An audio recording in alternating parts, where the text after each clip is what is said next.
اعوذ باللہ من الشیطان الرجیم بسم اللہ الرحمن الرحیم السلام علیکم ورحمۃ اللہ وبرکاتہ۔ آج کا جو ہمارا سبق ہے وہ سورہ البقرہ کا 28واں رکوع ہے اور ہم تقریباً جو ہے وہ 1.25 سپارے پڑھ چکے ہیں۔ تو تلاوت سے آغاز کرتے ہیں۔ بسم اللہ الرحمن الرحیم۔ وَيَسْأَلُونَكَ عَنِ الْمَحِيضِ قُلْ هُوَ أَذًى فَاعْتَزِلُوا النِّسَاءَ فِي الْمَحِيضِ وَلَا تَقْرَبُوهُنَّ حَتَّى يَطْهُرْنَ فَإِذَا تَطَهَّرْنَ فَأْتُوهُنَّ مِنْ حَيْثُ أَمَرَكُمُ اللَّهُ إِنَّ اللَّهَ يُحِبُّ التَّوَّابِينَ وَيُحِبُّ الْمُتَطَهِّرِينَ نساؤكم حرث لكم فأتوا حرثكم أنى شئتم وقدموا لأنفسكم واتقوا الله واعلموا أنكم ملاقوه وبشر المؤمنين ولا تجعلوا الله عرضة لأيمانكم أن تبروا وتتقوا وتصلحوا بين الناس والله سميع عليم لا يؤاخذكم الله باللغو في أيمانكم ولكن يؤاخذكم بما كسبت قلوبكم والله غفور رحيم للذين يؤلون من نسائهم تربص 4 أشهر فإن فاءوا فإن الله غفور رحيم وإن عزموا الطلاق فإن الله سميع عليم والمطلقات يتربصن بأنفسهن 3 قروء ولا يحل لهن أن يكتمن ما خلق الله في أرحامهن إن كن يؤمن بالله واليوم الآخر وبعولتهن أحق بردهن في ذلك إن أرادوا إصلاحا ولهن مثل الذي عليهن بالمعروف وللرجال عليهن درجة والله عزيز حكيم۔ بسم اللہ الرحمن الرحیم۔ اس سے پہلے کہ ہم آغاز کریں کچھ ابتدائی باتیں، جیسا کہ آپ لوگ جانتے ہیں کہ سب سے پہلے تو ہم اظہار تعزیت کریں گے یا کہہ لیں کہ اظہار افسوس کریں گے ہمارے ان لاتعداد بھائیوں اور بہنوں سے جو کل آن لائن ٹیسٹ کو پاس نہیں کر سکے۔ تو ان سے ہمارا اظہار افسوس ہے، ہماری ہمدردیاں ان کے ساتھ ہیں۔ تو اس میں اب آن لائن ٹیسٹ کے حوالے سے آپ کے ساتھ یہ ظلم کیوں کیا گیا، اس کی کچھ وجوہات ہیں۔ اس کی ایک وجہ تو یہ ہے کہ بہت پہلے سے ایک جو غصہ اور انتقام کی آگ تھی وہ ہمارے اندر پل رہی تھی، تو ہم نے وہ انتقام جو ہے وہ لیا ہے۔ اس کی وجہ یہ ہے کہ پچھلی رمضان کلاس میں بہت زیادہ لوز مارکنگ کی اور بہت زیادہ کہا کہ بھئی جانے دو اور آلموسٹ بڑی تعداد میں کہہ لیں کہ 90% یا اس سے بھی زیادہ لوگوں کو پاس کر دیا۔ لیکن اس سے یہ محسوس ہوا کہ یہ کام تھوڑا سا ایزی ہو رہا ہے۔ پھر یہ ہماری کلاس شروع ہوئی تو ہمیں جو لائیو اسٹوڈنٹ سن رہے ہوتے ہیں وہ کوئی آلموسٹ یوٹیوب کے بھی ملا لیں اور فیس بک کے بھی ملا لیں تو وہ 350 400 450 یہ تعداد چل رہی ہوتی ہے۔ اور جب رول نمبرز کی بات کی جائے تو رول نمبرز 1000 سے اوپر چلے گئے۔ اس کا مطلب یہ ہے کہ رول نمبر لینے کا شوق ہے لیکن کلاس لینے کا شاید شوق نہیں ہے۔ تو ہم صبر کر کے سنتے رہے دیکھتے رہے۔ پھر میرے ذہن میں خیال آیا کہ ایک دفعہ آن لائن کوئز آنے دو، پھر جو ہے نا یہ سارا غصہ جو ہے نا تب نکالیں گے کہ پتہ چل جائے گا کہ کلاس لے کون رہا ہے اور لے کون نہیں رہا۔ پھر یہ بھی معاملہ تھا کہ بہت سارے لوگ جو ہے وہ آدھے گھنٹے بعد آتے ہیں اور آدھا گھنٹے پہلے نکل جاتے ہیں، تو گھنٹے کی کلاس لیتے ہیں، حاضری بھی لگ گئی۔ تو یہ ساری چیزوں کو آپ یہ سمجھنے لگ پڑے تھے کہ ہم بہت شریف آدمی ہیں اور سیدھے سادے ہیں، تو ہم نے یہ ثابت کیا ہے کہ ہم اتنے سیدھے سادے اور معصوم نہیں ہیں جتنے لگتے ہیں۔ تو اس آن لائن کوئز میں ہم نے پوری طرح اسیس کیا ہے کہ کون سا بندہ ریگولر کلاس لے رہا تھا اور کون نہیں لے رہا تھا، بس اتنی سی بات ہے۔ اس میں یہ ہے کہ پاسنگ مارکس تو ویسے نہیں رکھے ہوئے ہیں، قرآن کلب کی ایکٹیویٹیز میں پاس فیل کوئی نہیں ہوتا، ہم تو انکریج کرتے ہیں۔ لیکن بہت سارے لوگ ایسے ہوتے ہیں کہ جو رانگلی اٹینڈنس بھی لگا رہے ہوتے ہیں اور ساری چیزیں کر رہے ہوتے ہیں۔ تو بیسیکلی اسیسمنٹ کا ایک فائدہ یہ ہوتا ہے کہ پتہ چل جاتا ہے کہ آپ لیکچرز کو کتنا غور سے سن رہے ہیں نہیں سن رہے۔ یہ تو ایک مذاق میں بات ہو گئی، لیکن یہ ہے کہ اسیسمنٹ کے کئی فائدے ہوتے ہیں۔ ایک تو پتہ چل جاتا ہے کہ آپ کو کتنا قرآن کی انڈرسٹینڈنگ کتنی ہے، آپ کو اپنا فائدہ ہو جاتا ہے۔ یہ ساری چیزیں ان کا فائدہ ریگولر اسٹوڈنٹس کو ہی ہے، آنے جانے والوں کو اس طرح شاید فائدہ نہ ہو، لیکن یہ قرآن کلاس سب کے لیے اوپن ہے، جو کم لینا چاہے جو زیادہ لینا چاہے۔ تو ایک چیز میں بار بار کہہ رہا ہوں کہ اگر آپ نے ریگولر اسٹوڈنٹ بننا ہے تو پھر ریگولر اسٹوڈنٹ بننے کے کچھ تقاضے ہیں، ادروائز آپ اگر ریگولر نہیں ہیں تو آپ جب چاہیں آئیں جب چاہیں جائیں، کسی نے کیا روکا ہے۔ لیکن ریگولر اسٹوڈنٹس کے لیے واٹس ایپ گروپس ہیں، ریگولر اسٹوڈنٹس کے لیے یہ اٹینڈنس ہے، ریگولر اسٹوڈنٹس کے لیے رول نمبر ہے، انہی کے لیے کوئز ہیں، یہ سارے پروٹوکولز ان کے لیے ہیں، ٹھیک ہے نا. تو اس لیے جب اتنے پروٹوکولز ان کو دیے جا رہے ہیں، پھر ان کو خود لکھ کر آن لائن جو ہے وہ نوٹس پرووائڈ کیے جاتے ہیں ہر کلاس کے، بڑی محنت ہوتی ہے ان سارے کاموں میں. تو اس کا یہ بھی تقاضا کیا جاتا ہے کہ آپ بھی کم از کم اگر گھر بیٹھے بیٹھے آپ کو یہ کلاس اویلیبل ہے اور بالکل فری اویلیبل ہے، تو اتنی سی آپ کی ذمہ داری ہے کہ آپ نے یہ کلاس لائیو اٹینڈ کرنی ہے، اپنے انٹرنیٹ کے ایشوز کو، سارے ایشوز کو مینیج کر کے یہ کلاس لائیو لینی ہے، اور اس کلاس کو جس طرح کلاس ہوتی ہے اس طرح لینا ہے. تو پھر ظاہری بات ہے اس کی پھر اٹینڈنس بھی ہوگی، اس کا پھر جائزہ بھی ہوگا اور ساری چیزیں ہوں گی.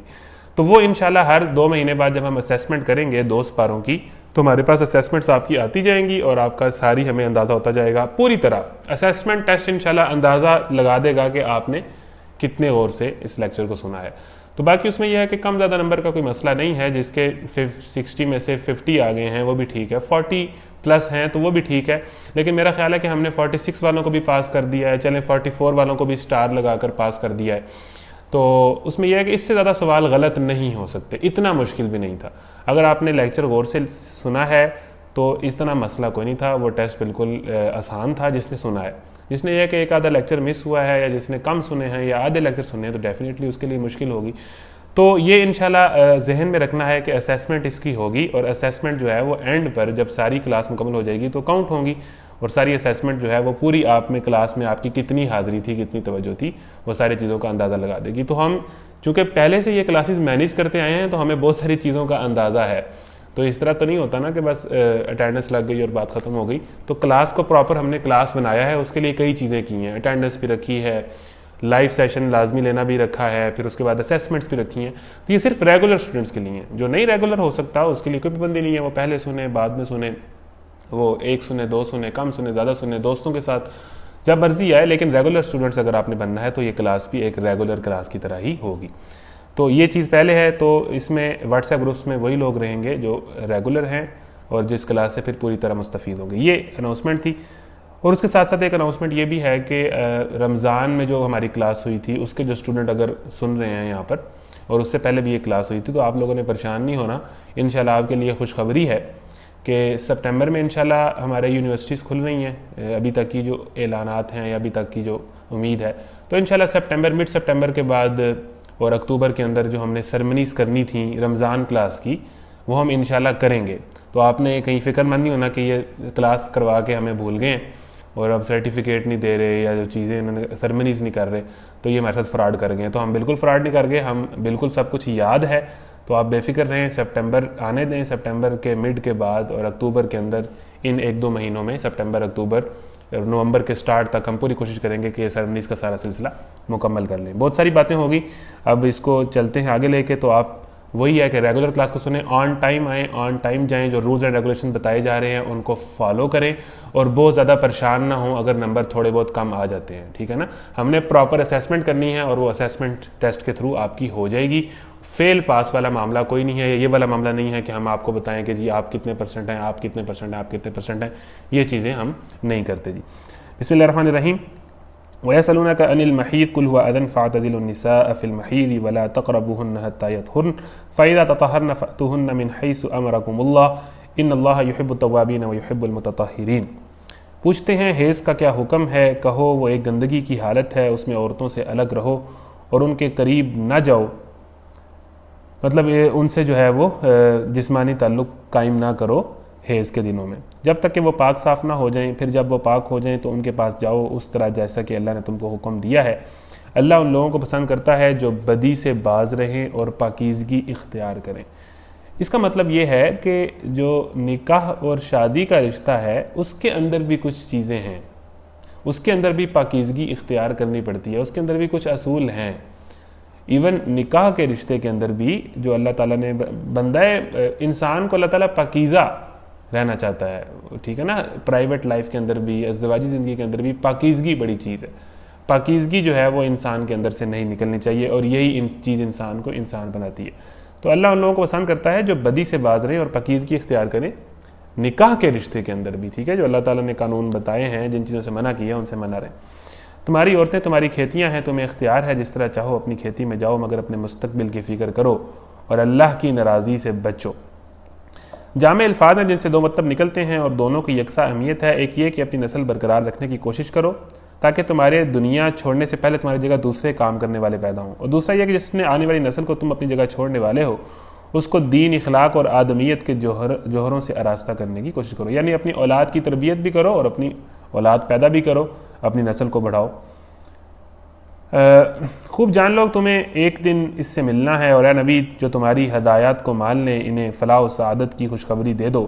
اللہ کے نام کو ایسی قسمیں کھانے کے لیے استعمال نہ کرو جن سے مقصود نیکی اور تقوی اور بندگان خدا کی بھلائی کے کاموں سے باز رہنا ہو.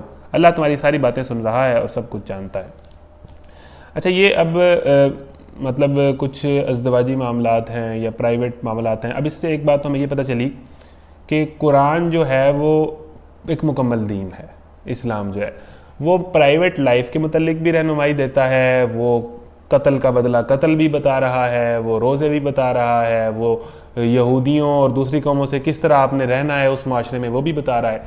تو اس کا مطلب یہ ہے کہ every single aspect of life, زندگی کے ہر معاملے میں قرآن رہنمائی دیتا ہے. یہ صرف نماز روزے تک محدود نہیں ہے، یا صرف چند اخلاقی اصولوں کی بات نہیں ہے، یا صرف نکاح، طلاق اور وراثت نہیں ہے. یہ زندگی کا پورا دین ہے اسلام. زندگی کا کوئی گوشہ ایسا نہیں ہے جس کے متعلق اسلام نہ رہنمائی دیتا ہو. اور جس گوشے، جس شعبے کے اندر لوگ کہتے ہیں جی یہ سیاست میں دین کہاں سے آ گیا، یہ میڈیا میں دین کہاں سے آ گیا، یہ شوبز میں دین کہاں سے آ گیا، یہ کاروبار میں دین کہاں سے آ گیا، دین تو ہر جگہ ہے. دنیا کی زندگی کو دین کے مطابق گزارنا یہی تو دینداری ہے اور یہی دنیا داری ہے. تو دین کی رہنمائی سے کوئی گوشہ خلا نہیں ہے. بیت الخلاء کے آداب سے لے کے پانی پینے کے آداب سے لے کے انٹرنیشنل قوانین تک ہمیں قرآن اور نبی کریم صلی اللہ علیہ وسلم کی سنت میں نظر آتے ہیں. کوئی گوشہ نہیں چھوڑا. زندگی کا جس پہلو میں ہے اس پہلو کے متعلق آپ کو رہنمائی دیتا ہے دین. تو پھر یہ ازدواجی معاملات ہیں تو اس میں یہی ہے کہ اس کے اندر بھی پاکیزگی اختیار کرو، ٹھیک ہے نا، اپنی بیویوں کے ساتھ ازدواجی معاملات میں بھی، اور جو ہے اولاد کو بڑھاؤ بھی اور افزائش بھی کرو اس کی اور ان کی تربیت بھی کرو. اللہ کے نام کو ایسی قسمیں کھانے کے لیے استعمال نہ کرو جن سے مقصود نیکی اور تقوی اور بندگان خدا کی بھلائی کے کاموں سے باز رہنا ہو. اللہ تمہاری ساری باتیں سن رہا ہے اور سب کچھ جانتا ہے. اچھا، اس میں ایک اور بات ہمیں یہ بھی نظر آئی، آگے ایک ترجمہ پڑھ لیتے ہیں. جو بے معنی قسمیں تم بلا ارادہ کھا لیا کرتے ہو ان پر اللہ گرفت نہیں کرتا، مگر جو قسمیں تم سچے دل سے کھاتے ہو ان کی باز پرس وہ ضرور کرے گا. اللہ بہت درگزر کرنے والا اور بردبار ہے. یعنی ایک ہم بات نہیں کہتے قسم سے، یا ہماری جملوں کے اندر ایک تکیہ کلام سے بن جاتا ہے، یا قسمیں کہہ دیتے ہیں، یا قسم سے یہ ہوا، قسم سے ایمان سے، اس طرح کی بات کر دیتے ہیں. تو یہ جو روٹین میں اور بات میں جو قسم کے الفاظ ہوتے ہیں ان پر تو کوئی مواخذہ نہیں ہے، لیکن جو پراپر انسان قسم کھاتا ہے اور پھر وہ توڑتا ہے تو اس کا تو کفارہ ہے. وہ 3 دن کے روزے رکھنا ہے یا 10 مسکینوں کو کھانا کھلانا ہے. اگر آپ نے قسم کھائی ہے اور صحیح طرح قسم کھائی ہے اللہ کی اور اس کو پھر توڑ دیا ہے تو آپ کو کفارہ ادا کرنا پڑے گا. صرف توبہ کر کے معافی نہیں ہوگی، اس کا کفارہ ہوگا 10 مسکینوں کو کھانا کھلا دیں. 1500 سے 2000 روپے لگتے ہیں. کسی بھی مدرسے کے اندر جو ہے یا کہیں بھی آپ اگر کہہ دیں قسم کا کفارہ ہے تو وہ مدرسے والے بات سمجھ جاتے ہیں اور وہ قسم کا کفارہ لے لیتے ہیں آپ سے. وہاں پر روز لوگوں کو کھانا مل رہا ہوتا ہے، غریب بچوں کو یا کسی بھی اور میں کہیں بھی کوئی مسئلہ نہیں ہے یہ کفارہ ادا کرنا. تو آپ کی کوئی قسم اگر اس طرح ٹوٹ گئی ہے تو اس کا کفارہ 10 مسکینوں کو کھانا کھلانا ہے تو وہ 1500-2000 میں کفارہ بن جاتا ہے 10 لوگوں کا کھانا آلموسٹ. تو آپ اس کو ادا کر سکتے ہیں یا 3 دن کے روزے رکھ سکتے ہیں. تو قسم کا کفارہ اگر ٹوٹ گئی ہے تو اس کو لازمی ادا کریں. اور یہ جو بات کی قسمیں ہیں، جو انسان روٹین میں بات میں کہہ دیتا ہے تو یہ قسم نہیں کھلاتی، اس پہ اللہ مؤاخذہ نہیں کرے گا. لیکن اس کا مطلب یہ نہیں ہے کہ آپ اس کو بہانہ بنا کے جھوٹ بولنا شروع کر دیں، اور مومن تو جھوٹا نہیں ہو سکتا. مگر جو قسمیں تم سچے دل سے کھاتے ہو ان کی باز پرس وہ ضرور کرے گا. اللہ بہت درگزر کرنے والا اور بردبار ہے. جو لوگ اپنی عورتوں سے تعلق نہ رکھنے کی قسم کھا بیٹھتے ہیں ان کے لیے 4 مہینے کی مہلت ہے. اگر انہوں نے رجوع کر لیا تو اللہ معاف کرنے والا اور رحیم ہے. اصطلاح شرع میں اس کو ایلا کہتے ہیں. میاں اور بیوی کے درمیان تعلقات ہمیشہ خوشگوار تو نہیں رہ سکتے، بگاڑ کے اسباب پیدا ہوتے ہی رہتے ہیں، لیکن ایسے بگاڑ کو خدا کی شریعت پسند نہیں کرتی کہ دونوں ایک دوسرے کے ساتھ قانونی طور پر رشتہ ازواج میں تو بندے رہیں مگر عملاً ایک دوسرے سے اس طرح الگ رہیں کہ گویا وہ میاں اور بیوی ہی نہیں ہے. ایسے بگاڑ کے لیے اللہ تعالیٰ نے 4 مہینے کی مدت مقرر کی ہے کہ یا تو اس دوران میں اپنے تعلقات درست کر لو اور نہ ازدواج کا رشتہ منقطع کرو تاکہ دونوں ایک دوسرے سے آزاد ہو کر جس سے نباہ کر سکیں اس کے ساتھ نکاح کر لیں. یہ 4 مہینے کی مہلت ہے، اس کے اندر رجوع کر لیں. دیکھیں اب اسلام جو ہے اور مسلمانوں کا جو معاشرہ ہے وہ کھڑا ہی خاندان کے اوپر ہے. ہر معاشرے کی ایک سٹرینتھ ہوتی ہے، اور اسلامی معاشرے کی سٹرینتھ اس کا خاندانی نظام ہے. تو اللہ خاندان کو نہیں توڑنا چاہتا. اسلام جو ہے وہ خاندانی نظام کو مضبوط رکھنے کی بڑی بات کرتا ہے. جو شادیاں آباد رہیں، گھر آباد رہیں، گھر خراب نہ ہوں. خاندانی نظام، کیونکہ خاندانی نظام ہی ہے جو ہماری سب سے بڑی سٹرینتھ ہے. ایک فرد کی جو سب سے بڑی طاقت ہوتی ہے وہ اس کا خاندان ہوتا ہے، وہ اس کی فیملی ہوتا ہے. اور اگر ابھی تک مسلم معاشرے ان تمام تر برائی اور بے حیائی اور انٹرنیشنلی ہم جتنے ڈاؤن آ چکے ہیں، اگر ہم کھڑے ہیں نا کسی وجہ سے، تو وہ ہمارے فیملی سسٹمز ہیں جو ہمیں اکنامیکلی بھی ہمیں سپورٹ کر لیتے ہیں، اور ویسے بھی ہم جو ہے ہمارے کوئی پیچھے ہوتا ہے، ہماری زندگی گزر ہی جاتی ہے کسی طریقے، تو اس کے پیچھے فیملی ہے. حالانکہ باہر ایسی بات نہیں ہے، باہر فیملی سپورٹ اور فیملی سسٹم اس طرح نہیں ہوتا. وہاں تو پتہ نہیں ہوتا میرا والد کون ہے، اور ماں کے ساتھ بھی کچھ ہوتا، پھر وہاں بالکل اور کلچر ہے. تو فیملی سسٹم کے جتنے فوائد ہم دیکھتے ہیں اور جو ہمیں محسوس نہیں ہوتے وہ ان لمیٹڈ ہیں. ہمارے معاشرے کی بیس ہی فیملی سسٹم ہے. تو اسلام فیملی کو ٹوٹتے ہوئے نہیں دیکھنا چاہتا. تو اب 4 مہینے کا جو مدت ہے، ناراضگی ہو گئی شوہر بیوی کے اندر، تو وہ تو 1 دن میں ختم ہو جاتی ہے، 2 دن میں ختم ہو جاتی ہے، 3 دن میں ختم ہو جاتی ہے. غصہ ہی ہے نا، غصہ ہے وہ ٹھنڈا ہو جاتا ہے، وہ وقت کے ساتھ ختم ہو جاتا ہے. تو 4 مہینہ کے اندر تو پاسبل ہی نہیں ہے کہ رجوع، وہ میکسیمم 2 دن لگ جائیں گے، 4 دن لگ جائیں گے. بہت زیادہ معاملہ جب خراب ہو پھر جا کے یہ بات، یعنی کہ بالکل ہی ایسی نوبت آ جائے کہ وہ آپس میں ساتھ رہ نہیں سکتے، تو پھر اسلام قید نہیں کرتا، اسلام یہ حق دیتا ہے کہ علیحدہ ہو جائیں. تو یہ ایسی زبردست ایک چیز ہے کہ 4 مہینوں کے اندر کسی کی کتنی بھی ناراضگی ہو جائے تو وہ ختم ہو جاتی ہے. تو یہ بیسیکلی 4 مہینوں کے اندر حکمت، کئی حکمتوں کے ساتھ، کئی میڈیکل کی چیزیں بھی ہیں اور بہت ڈیٹیل ہے. اب اس پہ اس طرح ڈیٹیل میں بات کرنا ان موضوعات پر پبلک کے اندر میں سمجھتا ہوں کہ یہ اس طرح زیادہ مناسب نہیں ہے. جتنے بھی آپ کے فقہی مسائل ہیں، طہارت کے مسائل ہیں، یہ آپ کی ذمہ داری ہے. اگر آپ بالغ ہو چکے ہیں، آپ بڑے ہو چکے ہیں، تو یہ آپ کی ذمہ داری ہے. گوگل پہ ویب سائٹس موجود ہیں مدرسوں کی، آپ آن لائن فتویٰ لے سکتے ہیں، آن لائن سوال پوچھ سکتے ہیں. ہر مدرسے کا، ہر بڑے بڑے جو پاکستان کے مدرسے ہیں ان کے نمبرز انہوں نے دیے ہوتے ہیں کہ آپ اس نمبر پر کال کریں اور اپنا مسئلہ پوچھیں، اپنے اپنے مسالک. ہر مسلک کے اس طرح اویلیبل ہوتے ہیں نمبرز. ویب سائٹس موجود ہیں، ایون اتنی زیادہ کتابیں موجود ہیں جو آپ کو آن لائن مل جائیں گی، ویسے مل جائیں گی فقہی مسائل کے اوپر، آپ کے پرائیویٹ مسائل کے اوپر. تو اگر آپ نے نہیں پڑھی تو کیوں نہیں پڑھی؟ آپ گناہ گار ہیں. بھئی آپ بالغ ہو چکے ہیں، آپ نے ان مسئلوں کو سمجھنا ہے. پاکی ناپاکی مسائل کے مسائل، بلوغت کے مسائل، یہ آپ کی ذمہ داری ہے، ٹھیک ہے نا؟ یہ آپ نے پڑھنے ہیں اور یہ اویلیبل ہے. تو یہ میری اور آپ کی ذمہ داری ہے کہ اگر آپ اس عمر میں آ چکے ہیں، آپ بالغ ہو چکے ہیں، تو آپ لازمی کوئی کتاب پڑھیں، آرٹیکلز پڑھیں، مضامین پڑھیں، اس پر پوری ڈیٹیل میں اپنے تمام مسائل جو ہیں ان کو پڑھیں، ان کے کیا جوابات ہیں. پاکی ناپاکی کے، طہارت کے جتنے مسائل ہیں مرد کے عورت کے، وہ پڑھنا آپ کی ذمہ داری. اس طرح اوپنلی یہاں بیان تو شاید نہیں کیے جا سکتے. تو ہر مسئلے کا جواب موجود ہوتا ہے. تو وہ آپ کی ذمہ داری ہے کہ آپ پڑھیں اور فوراً پڑھیں. اگر آپ نہیں پڑھ رہے تو آپ غفلت کر رہے ہیں، اور اس کے بعد آپ سے کوئی گناہ ہو جاتا ہے تو قصور آپ کا ہے. یا آپ کو کیوں نہیں پتا کہ اس میں حلال کیا تھا، حرام کیا تھا. ٹھیک ہے جی.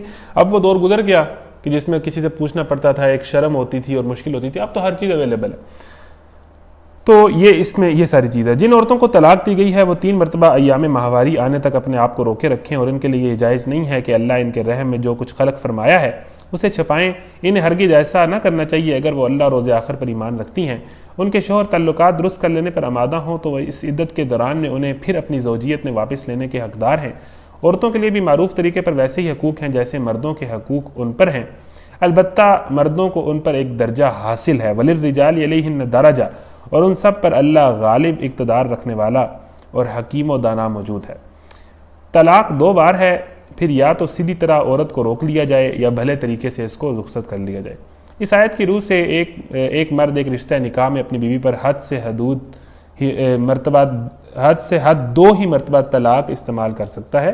جو شخص اپنی منکوحہ کو 2 مرتبہ طلاق دے کر اس سے رجوع کر چکا ہو، وہ اپنی عمر میں جب کبھی اس کو تیسری بار طلاق دے گا، عورت اس سے جدا ہو جائے گی. یعنی 2 دفعہ اگر اس نے طلاق دے دی ہے تو وہ 2 دفعہ کاؤنٹ ہے. اس کے بعد جب بھی کبھی زندگی میں وہ 3rd ٹائم یہ جملہ کہے گا تو طلاق مکمل طلاق ہو جائے گی. تو 3 دفعہ طلاق جب بھی کہی ہے، 1 دفعہ پہلے کہی ہے، پھر بعد میں کہی ہے، پھر تیسری دفعہ جب بھی کہی ہے تو وہ اس دفعہ کہنے کے بعد ہو جائے گی. وہی میں کہہ رہا ہوں کہ ان مسائل کو ڈیٹیل میں سمجھنے کے لیے کتابیں ہیں، علماء ہیں، انہی سے ہی ان کو، ہر کسی کے اپنے اپنے مسئلے ہوتے ہیں، اپنے اپنے حالات ہوتے ہیں، تو اس کے مطابق پوچھنا چاہیے.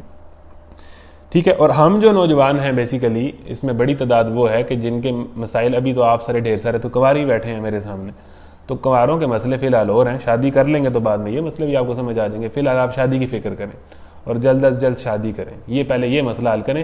اہمی شادی کے بعد کیا ہوگا اور کیا نہیں ہوگا وہ آپ کا مسئلہ ابھی نہیں ہے. پہلے شادی کر لیں، اس کے بعد آگے بھی دیکھی جائے گی. طلاق 2 بار ہے. اچھا جی، رخصت کرتے ہوئے ایسا کرنا تمہارے لیے جائز نہیں ہے کہ جو کچھ تم انہیں دے چکے ہو اس میں سے کچھ واپس لے لو. البتہ یہ صورت مستثنا ہے کہ زوجین کو اللہ کے حدود پر قائم نہ رہ سکنے کا اندیشہ ہو. ایسی صورت میں اگر تمہیں یہ خوف ہو کہ وہ دونوں حدود الہی پر قائم نہ رہیں گے تو ان دونوں کے درمیان یہ معاملہ ہو جانے میں مذائقہ نہیں کہ عورت اپنے شوہر کو کچھ معاوضہ دے کر علیحدگی حاصل کر لے. یہ اللہ کی مقرر کردہ حدود ہیں، ان سے تجاوز نہ کرو، اور جو لوگ حدود الہی سے تجاوز کریں وہی ظالم ہیں. یعنی فیملی سسٹم کے اندر بھی اور میاں بیوی کے رشتے کے اندر بھی جو سب سے چیز مقدم ہے اور جس چیز کا سب سے زیادہ بچنا چاہیے وہ اللہ کی نافرمانی ہے.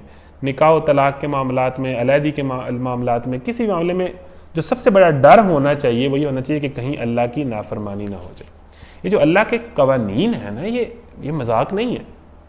بینگ اے مسلم ہم نے ان کو زندگی کے ہر پہلو میں فالو کرنا ہے. ہم نے دیکھنا ہے کہ اس میں دین کیا کہتا ہے اور اس کے مطابق ہی چلنا ہے.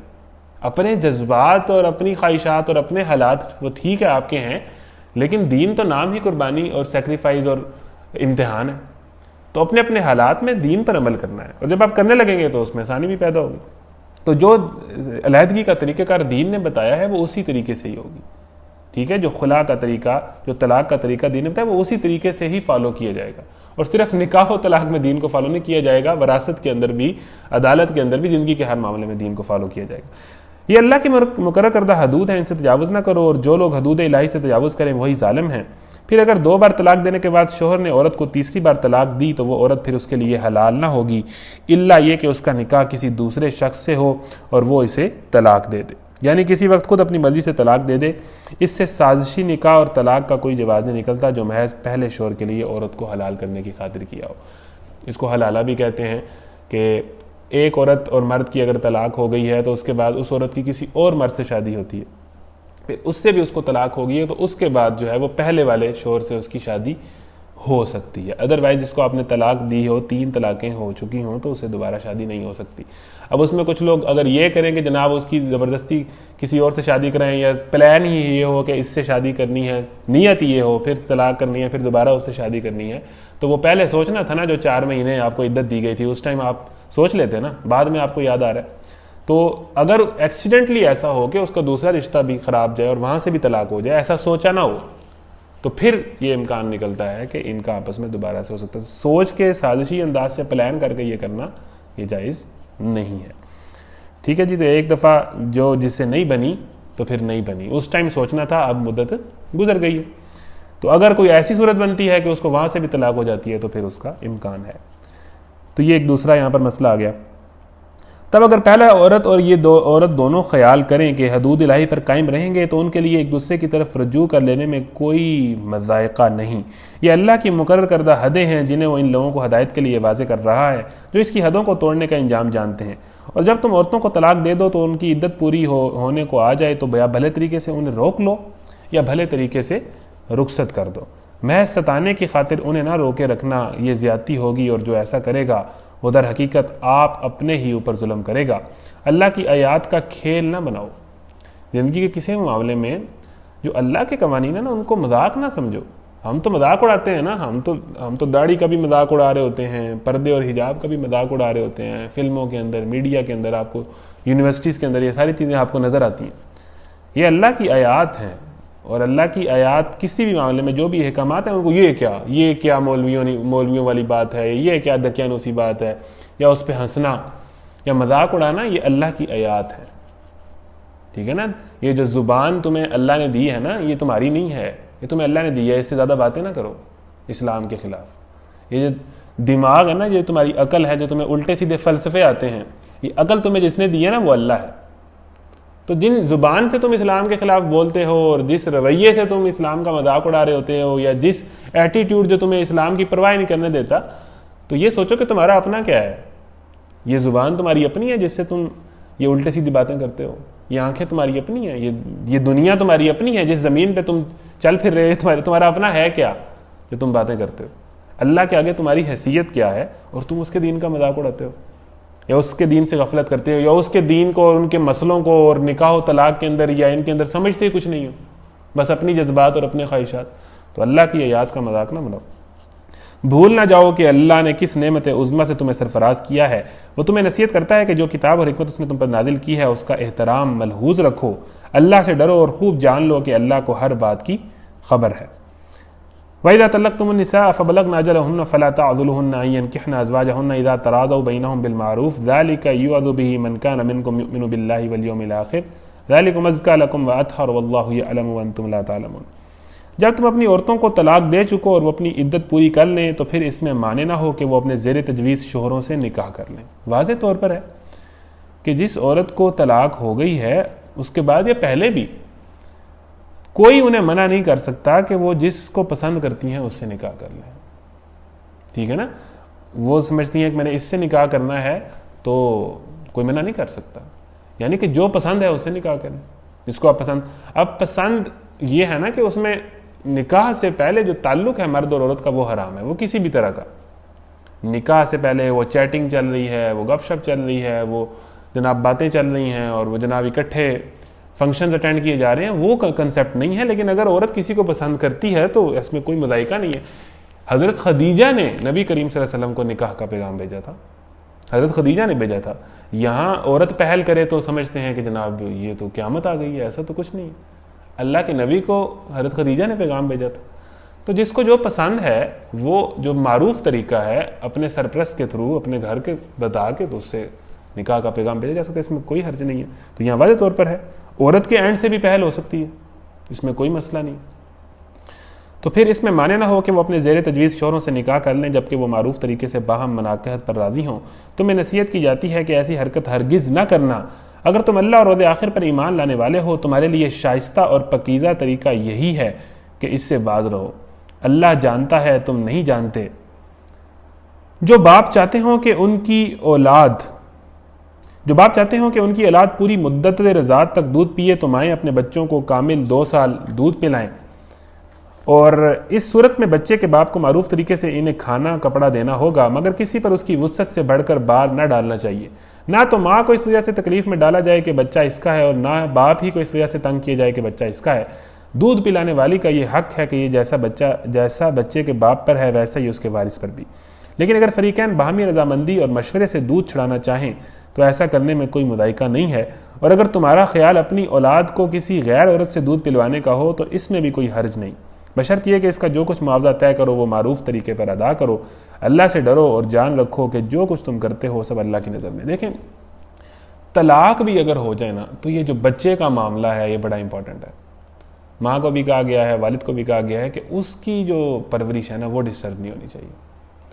اور اس میں اب اتنی حکمتیں ہیں، یہ ساری چیزیں اب ڈیٹیل میں کچھ نقطے بیان کر بھی دیں گے۔ بچے کی کتنی اہمیت ہے آپ اندازہ کریں اسلام کے اندر، کہ اگر طلاق بھی ہو گئی ہے، ایک تو پہلے اسلام یہ چاہتا ہے کہ طلاق ہی نہ ہو، سسٹم ایک طلاق ہوئی رجوع کا آپشن ہے، 2 طلاقیں ہوئیں رجوع کا آپشن ہے۔ طلاق وہ لفظ ہیں جو مذاق پہ نہیں نکلتے، جب بہت پیک پر آ جائے، پھر اس کے بعد بھی رجوع کا آپشن ہے اور 4 مہینے کا ٹائم ہے، اس دوران ویسے ہی امکان نہیں رہتا۔ پھر یہ ہے کہ اس عمل کو بالکل پسند نہیں کیا گیا، ٹھیک ہے نا، مطلب لیکن اجازت تو ہے، حالات ایسے بن جاتے ہیں کہ جہاں پر طلاق زیادہ ضروری ہوتی ہے ورنہ مسائل زیادہ کھڑے ہوتے ہیں، تو اجازت تو ہے۔ پھر اس کے بعد یہ ہے کہ پھر بھی جو بچے کا معاملہ ہے اس کے دودھ پلانے کا معاملہ وہ بندوبست کرے اس کا والد، ٹھیک ہے نا، وہ اس کی ماں کے ذریعے سے کرے یا کسی اور سے دودھ پلوانا چاہتا ہے اس کے ذریعے کرے، بچے کو ڈسٹرب نہیں ہونا چاہیے، بچے کی گروتھ متاثر نہ ہو۔ یہ مطلب آپ دیکھیں کہ ایک ایک بچہ کتنا امپورٹنٹ ہے اللہ کے نزدیک، صحیح ہے۔ اگر تمہارا خیال اپنی اولاد کو کسی غیر عورت سے دودھ پلوانے کا ہو تو اس میں بھی کوئی حرج نہیں، بشرط یہ ہے کہ اس کا جو کچھ معاوضہ طے کرو وہ معروف طریقے پہ ادا کرو۔ اللہ سے ڈرو اور جان رکھو کہ جو کچھ تم کرتے ہو سب اللہ کی نظر میں ہے۔ تم میں سے جو لوگ مر جائیں ان کے پیچھے اگر ان کی بیویاں زندہ ہوں تو وہ اپنے آپ کو 4 مہینے 10 دن روکے رکھیں۔ یہ عدت وفات ان عورتوں کے لیے بھی ہے جن سے شوہروں کی خلوت صحیحہ نہ ہوئی ہو، البتہ حاملہ عورت اس سے مستثنیٰ ہے۔ اس کی عدت وفات وضع حمل تک ہے، خواہ وضع حمل شوہر کی وفات کے بعد ہی ہو جائے یا اس میں کئی مہینے صرف ہوں، ٹھیک ہے نا۔ اگر کسی کے شوہر کی وفات ہو گئی ہے تو وہ اپنی عدت پوری کرے گی، ٹھیک ہے نا۔ اگر اس کے ساتھ خلوت ہوئی ہے صحیح یا نہیں بھی ہوئی پھر بھی عدت پوری کرے گی، اور جو حاملہ عورت ہے وہ جب تک اس کا جو ہے وہ بچہ نہیں ہو جاتا وہ تب تک وہ عدت میں ہے، وہ اس وقت تک اپنا ویٹ کرے گی. ٹھیک ہے، تو یہ قوانین ہیں. اس میں میڈیکلی بھی بڑی حکمتیں ہیں، جو میڈیکل سے وابستہ لوگ ہیں وہ جانتے ہوں گے. یہ مطلب اس میں سائنس کے ایسے نقطے ہیں عدت کے اندر، 4 مہینے کی عدت کے اندر، کہ میڈیکلی یہ بات بڑی امپورٹنٹ ہے کہ اتنا مہینہ کم از کم ایک عورت اگر کسی مرد کے نکاح میں ہے تو اس کو اتنے مہینے ویٹ کرنا چاہیے، ورنہ پرابلم ہوگا میڈیکلی. تو اس میں بڑے نکات ہیں جو 14 صدیاں پہلے قرآن نے بیان کر دی. دوسرا نکاح کرنے سے رکنا ہی نہیں بلکہ اس سے مراد اپنے آپ کو زینت سے بھی روکے رکھنا ہے، یعنی زینت سے بھی روکے رکھیں اپنے آپ کو، ٹھیک ہے نا، اور اس کے نکاح سے بھی روکے رکھیں جب تک عدت پوری نہ ہو جائے. تو وہ اپنے آپ کو 4 مہینے 10 دن روکے رکھیں. پھر جب ان کی عدت پوری ہو جائے تو انہیں اختیار ہے کہ اپنی ذات کے معاملے میں معروف طریقے سے جو چاہیں کریں. تم پر اس کی کوئی ذمہ داری نہیں ہے، اللہ تم سب کے اعمال سے باخبر ہے. زمانہ عدت میں خواہ تم ان بیوہ عورتوں کے ساتھ منگنی کا ارادہ اشارے کنائے میں ظاہر کر دو، خواہ دل میں چھپائے رکھو، دونوں صورتوں میں کوئی مذائقہ نہیں ہے. اللہ جانتا ہے کہ ان کا خیال تو تمہارے دل میں آئے گا ہی، مگر دیکھو خفیہ عہد و پیمان نہ کرنا. اگر کوئی بات کرنی ہے تو معروف طریقے سے کرو، اور عقد نکاح باندھنے کا فیصلہ اس وقت تک نہ کرو جب تک کہ عدت پوری نہ ہو جائے. خوب سمجھ لو کہ اللہ تمہارے دلوں کا حال تک جانتا ہے، لہٰذا اس سے ڈرو، اور یہ بھی جان لو کہ اللہ بردبار ہے، چھوٹی چھوٹی باتوں سے درگزر فرماتا ہے. اب اس میں دیکھیں 2 پوائنٹ بڑے کلیئر آ رہے ہیں کہ ایک یہ ہے کہ ایک عورت اگر بیوہ ہو جاتی ہے یا اس کو طلاق ہو جاتی ہے تو اس کو بھی پورا حق ہے کہ اس کو جو مرد پسند ہے وہ اس سے نکاح کرے، اور مردوں کو بھی کہا گیا ہے. اب دیکھیں یہاں کیا بات کی گئی ہے کہ جو عورت بیوہ ہے تو یہاں یہ بات کی گئی ہے کہ بہت سارے مرد چاہیں گے کہ اب یہ بیوہ ہو گیا تو ہم اس سے نکاح کریں. یعنی قرآن یہ کنسیپٹ ہی نہیں دینا چاہتا کہ بیوہ سے نکاح نہیں ہو سکتا. قرآن کے اندر یہ کنسیپٹ نہیں ہے، یہ ہمارے جو ہے اس معاشرے کے اندر یہ لعنت ہے کہ اگر کوئی عورت بیوہ ہو گئی ہے تو اس سے نکاح نہیں ہو سکتا، یا اگر کسی عورت کو طلاق ہو گئی ہے جلد تو اس سے نکاح نہیں ہو سکتا. اس میں کوئی حرج نہیں ہے، اس میں کوئی مسئلہ نہیں ہے. یہ ہمارے کلچر کے مسائل ہیں تو ہیں. قرآن میں ایسا کوئی کنسیپٹ نہیں ہے کہ بیوہ عورت ایسی ہے جسے کوئی نکاح ہی نہ کرے. یہاں تو الٹا یہ بات کی جا رہی ہے کہ جو بیوہ عورت ہو جائے گی تو بہت سے مردوں کا خیال آئے گا کہ اس سے نکاح کیا جائے.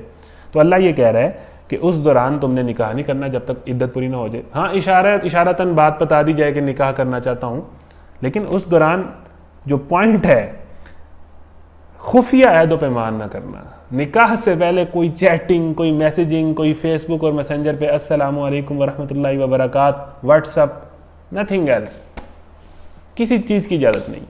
اسلام میں مرد اور عورت کی گپ شپ کا، مذاق کا، اور چاہے جو بھی ان سے رشتہ ہے، کنسیپٹ ہی نہیں ہے نکاح سے پہلے. نکاح کے بعد ہی ہے اس عورت سے. اس سے پہلے خفیہ عہد و پیمان اور باتیں چل رہی ہیں، اور اس کا کنسیپٹ نہیں ہے. ہاں دل میں ارادہ ہے تو اشارتاً ظاہر کیا جا سکتا ہے، کسی کے تھرو ظاہر کیا جا سکتا ہے. تو یہ ہے بیسیکلی پوائنٹ. 2 پوائنٹ ہیں. ایک تو بیوہ عورت کوئی ایسی بات نہیں ہے کہ اس سے نکاح نہیں ہو سکتا، اور دوسری بات یہ ہے کہ خفیہ عہد و پیمان اور آپس میں چھپ چھپا کے بات چیت کر لینا، اس کی کوئی اجازت نہیں ہے. ملاقات کر لینا کوئی اجازت نہیں، نکاح کے بعد ہی ہے. تو اور عقد نکاح باندھنے کا فیصلہ اس وقت تک نہ کرو جب تک عدت پوری نہ ہو جائے. خوب سمجھ لو کہ اللہ تمہارے دلوں کا حال تک جانتا ہے، لہٰذا اس سے ڈرو. یہ بھی جان لو کہ اللہ بردبار ہے، چھوٹی چھوٹی باتوں سے درگزر فرماتا ہے. تم پر کچھ گناہ نہیں اگر اپنی عورتوں کو طلاق دے دو قبل اس کے کہ ہاتھ لگانے کی نوبت آئے یا مہر مقرر ہو. اس صورت میں انہیں کچھ نہ کچھ دینا ضرور چاہیے. خوشحال آدمی اپنی مقدرت کے مطابق اور غریب آدمی اپنی مقدرت کے مطابق معروف طریقے سے دے. یعنی کچھ نہ کچھ مہر مقرر ہونا چاہیے اپنی اپنی استطاعت کے مطابق. اس کی کوئی خاص ڈیفائنڈ رقم نہیں ہے کتنی ہو، اپنی اپنی استطاعت کے مطابق دے دیں. اور یہ نہ ہو کہ جی زیادہ دینا ہے ناک کٹ جائے گی، یہ کنسیپٹ اسلام میں نہیں. استطاعت کے مطابق جتنا دے سکتے ہیں بامی اس سے وہ دے لیں. یہ حق ہے نیک آدمیوں پر. اگر تم نے ہاتھ لگانے سے پہلے طلاق دی لیکن مہر مقرر کیا جا چکا ہوا تو اس صورت میں نصف مہر دینا ہوگا. یہ اور بات ہے کہ عورت نرمی برتے اور مہر نہ لے، یا وہ مرد جس کے اختیار میں عقد نکاح ہے نرمی سے کام لے اور پورا مہر دے دے. اور تم یعنی مرد نرمی سے کام لو تو یہ تقوی سے زیادہ مناسبت رکھتا ہے. اب یہ جو وومن رائٹس والی ہیں یہ شور مچانے لگ پڑیں. تو یہاں کیا بات ہو رہی ہے کہ مرد کو کہا گیا ہے کہ اگر پہلی رات میں ہی تم اس کو طلاق دے دیتے ہو تو مرد کو کہا گیا ہے کہ بہتر یہ ہے کہ آپ اس کو اس کا مہر پھر بھی دیں. مرد اور عورت کا اب آپس میں کوئی ابھی جسمانی تعلق قائم نہیں ہوا اور وہ پہلی رات ہی طلاق دے دیتا ہے تو مرد کو یہ کہا گیا ہے کہ بہتر یہ ہے، تقوی کا تقاضا یہ ہے کہ آپ آدھا مہر تو دے ہی دیں لیکن بہتر یہ ہے کہ پورا مہر دیں. تو یہاں پر ساری عورتیں کیوں بھول جاتی ہیں کہ مردوں کے اوپر بھی کچھ ذمہ داریاں ہیں؟ ویسے تو بڑا شور مچایا جاتا ہے کہ جناب ہمیں حق نہیں دیا گیا، حق نہیں دیا گیا، تو یہ کیا بات ہو رہی ہے کہ اگر اس کی پہلی رات طلاق ہو جائے تو مرد کو کہا گیا کہ جو مہر مقرر ہوا ہے نا وہ بھی دینا ہے، پھر آدھا تو دینا ہی دینا ہے، اور بہتر یہ ہے، تقوی کا تقاضا یہ ہے کہ پورا دو۔ اب یہ بات یہ بھی تو نوٹ ہونا چاہیے نا، اس کا بھی تو ذکر ہونا چاہیے نا۔ وہ مرد جس کے اختیار میں عقد نکاح ہے نرمی سے کام لے اور پورا مہر دے دے، اور تم یعنی مرد نرمی سے کام لو، تو یہ تقوی سے زیادہ مناسبت رکھتا ہے۔ آپس کے معاملات میں فیاضی کو نہ بھولو، تمہارے اعمال کو اللہ دیکھ رہا ہے۔ اپنی نمازوں کی نگہداشت رکھو، خصوصاً ایسی نماز کی جو محاسن صلاۃ کی جامع ہو۔ اصل میں صلاۃ الوسطی استعمال ہوا ہے، وسطی کے معنی ہیں بیچ والی چیز کے بھی ہیں اور ایسی چیز کے بھی ہیں جو اعلیٰ اور اشرف ہو۔ صلاۃ وسطی سے مراد بیچ کی نماز بھی ہو سکتی ہے، اور ایسی نماز بھی جو صحیح وقت پر خشوع اور توبہ الی اللہ کے ساتھ پڑھی جائے اور جس میں نماز کی تمام خوبیاں موجود ہوں۔ اور صلاۃ الوسطی کو بہت سارے علماء نے نماز عصر بھی لکھا ہے، کیونکہ یہ مڈ میں آتی ہے، فجر ظہر پہلے اور عصر درمیان میں، پھر بعد میں مغرب عشاء۔ اور صلاۃ الوسطی کے ایسی نماز کو بھی کہا گیا ہے جو بیلنسڈ نماز ہو، ٹھیک ہے نا، جو پورے خشوع و خضوع کے ساتھ جو ہے نماز کا حق ادا کیا جائے، بہت تیز نماز نہ ہو، غیر متوازن نماز نہ ہو، تو صلاۃ الوسطی یہ نا تو اپنی نماز کی، خصوصاً ایسی نماز کی جو محاسن صلاۃ کی جامع ہو۔ اللہ کے آگے اس طرح کھڑے رہو جیسے فرما بردار غلام کھڑے ہوتے ہیں۔ بدامنی کی حالت ہو تو خواہ پیدل ہو یا خواہ سوار، جس طرح ممکن ہو نماز پڑھو، اور جب امن میسر آ جائے تو اللہ کو اس طریقے سے یاد کرو جو اس نے تمہیں سکھا دیا ہے، جس سے تم پہلے ناواقف تھے۔ تم میں سے جو لوگ وفات پائیں اور پیچھے بیویاں چھوڑ رہے ہوں، ان کو چاہیے کہ اپنی بیویوں کے حق میں یہ وصیت کر جائیں کہ 1 سال تک ان کو نان و نفقہ دیا جائے اور وہ گھر سے نہ نکالی جائیں۔ اب یہ کیا ہے؟ یہاں پر یہ والی آیت سب کو آتی ہے کہ جناب 4 شادیوں کی اجازت ہے، تو یہ جناب ظلم ہے، نعوذ باللہ۔ اور جہاں پر فیور در فیور عورت کو دیے جا رہے ہیں، ادھر کوئی بات نہیں کرتا۔ تو جو لوگ جب اس طرح کے مسئلے اٹھاتے ہیں تو وہ بیسیکلی منافقت کرتے ہیں اور حق کو چھپاتے ہیں، وہی بنی اسرائیل والا کام کرتے ہیں کہ اپنی مرضی کی باتیں نکال لیتے ہیں پروپیگنڈا کرنے کے لیے، حالانکہ عورتوں کے حقوق سے بھرا پڑا ہے۔ مطلب مردوں کے لیے نہیں لکھا گیا، عورتوں کے لیے خاص کر کے لکھا گیا کہ عورتیں اپنی مرضی سے جس کو پسند کرتی ہیں اس کو پھر اس سے نکاح کر سکتی ہیں، خاص کر کے لکھا گیا۔ پھر آگے یہ مہر والی بات آ گئی، پھر آگے یہ والی بات آ گئی۔ تو یہ اللہ کی کتاب ہے، اور اللہ عورتوں کا بھی خدا ہے، مردوں کا بھی خدا ہے۔ تو اس کے خلاف جو بھی چیز اللہ نے دی ہے تو اللہ علم بھی اس کے پاس ہے، دانائی بھی اس کے پاس ہے، حکمت بھی اس کے پاس ہے۔ اس کی بات جو ہے وہ کوئی غیر منطقی نہیں ہو سکتی یا غیر فطری نہیں ہو سکتی۔ مسئلہ ہماری خواہشات کا الٹی سیدھی اور منافقتوں کا ہے، وہ علیحدہ بات ہے، یا ہمارے کلچر کا ہے تو وہ علیحدہ بات ہے۔ قرآن تو واضح ہے، ٹھیک ہے جی۔ جس سے پہلے تم ناواقف تھے، تم میں سے جو لوگ وفات پائیں اور پیچھے بیویاں چھوڑ رہے ہوں، ان کو چاہیے کہ اپنی بیویوں کے حق میں یہ وصیت کر جائیں کہ 1 سال تک ان کو نان و نفقہ دیا جائے، ان کے یعنی کھانے پینے کا بندوبست کیا جائے، اور وہ گھر سے نہ نکالی جائیں۔ پھر اگر وہ خود نکل جائیں تو اپنی ذات کے معاملے میں معروف طریقے سے وہ جو کچھ بھی کریں، اس کی کوئی ذمہ داری تم پر نہیں ہے۔ اللہ سب پر غالب اقتدار رکھنے والا ہے اور حکیم و دانا ہے۔ اس طرح جن عورتوں کو طلاق دی گئی ہو انہیں بھی مناسب طور پر کچھ نہ کچھ دے کر رخصت کیا جائے۔ دیکھیں نا، ایک عورت اگر آپ کے گھر سے جا رہی ہے نا، اب یہاں پر وومن رائٹس کی ایک اور پیک نظر آتی ہے کہ ایک عورت کو اگر آپ نے طلاق دے دی ہے تو اس کو آپ نے دھکے دے کے گھر سے نہیں نکالنا، پورے پروٹوکول سے گھر سے رخصت کرنا ہے، کہ اس کو کچھ رقم دینی ہے، کچھ دے دلا کر عزت کے ساتھ اس کو گھر سے رخصت کرنا ہے۔ ٹھیک ہے طلاق ہو گئی ہے، بات نہیں چل سکی، لیکن بڑے عزت دار طریقے سے اس کو گھر سے باہر بھیجنا ہے، کہ اب مطلب یہ باقاعدہ جس طرح کسی کو بھیجا جاتا ہے، یہ قرآن میں آیا، ٹھیک ہے نا۔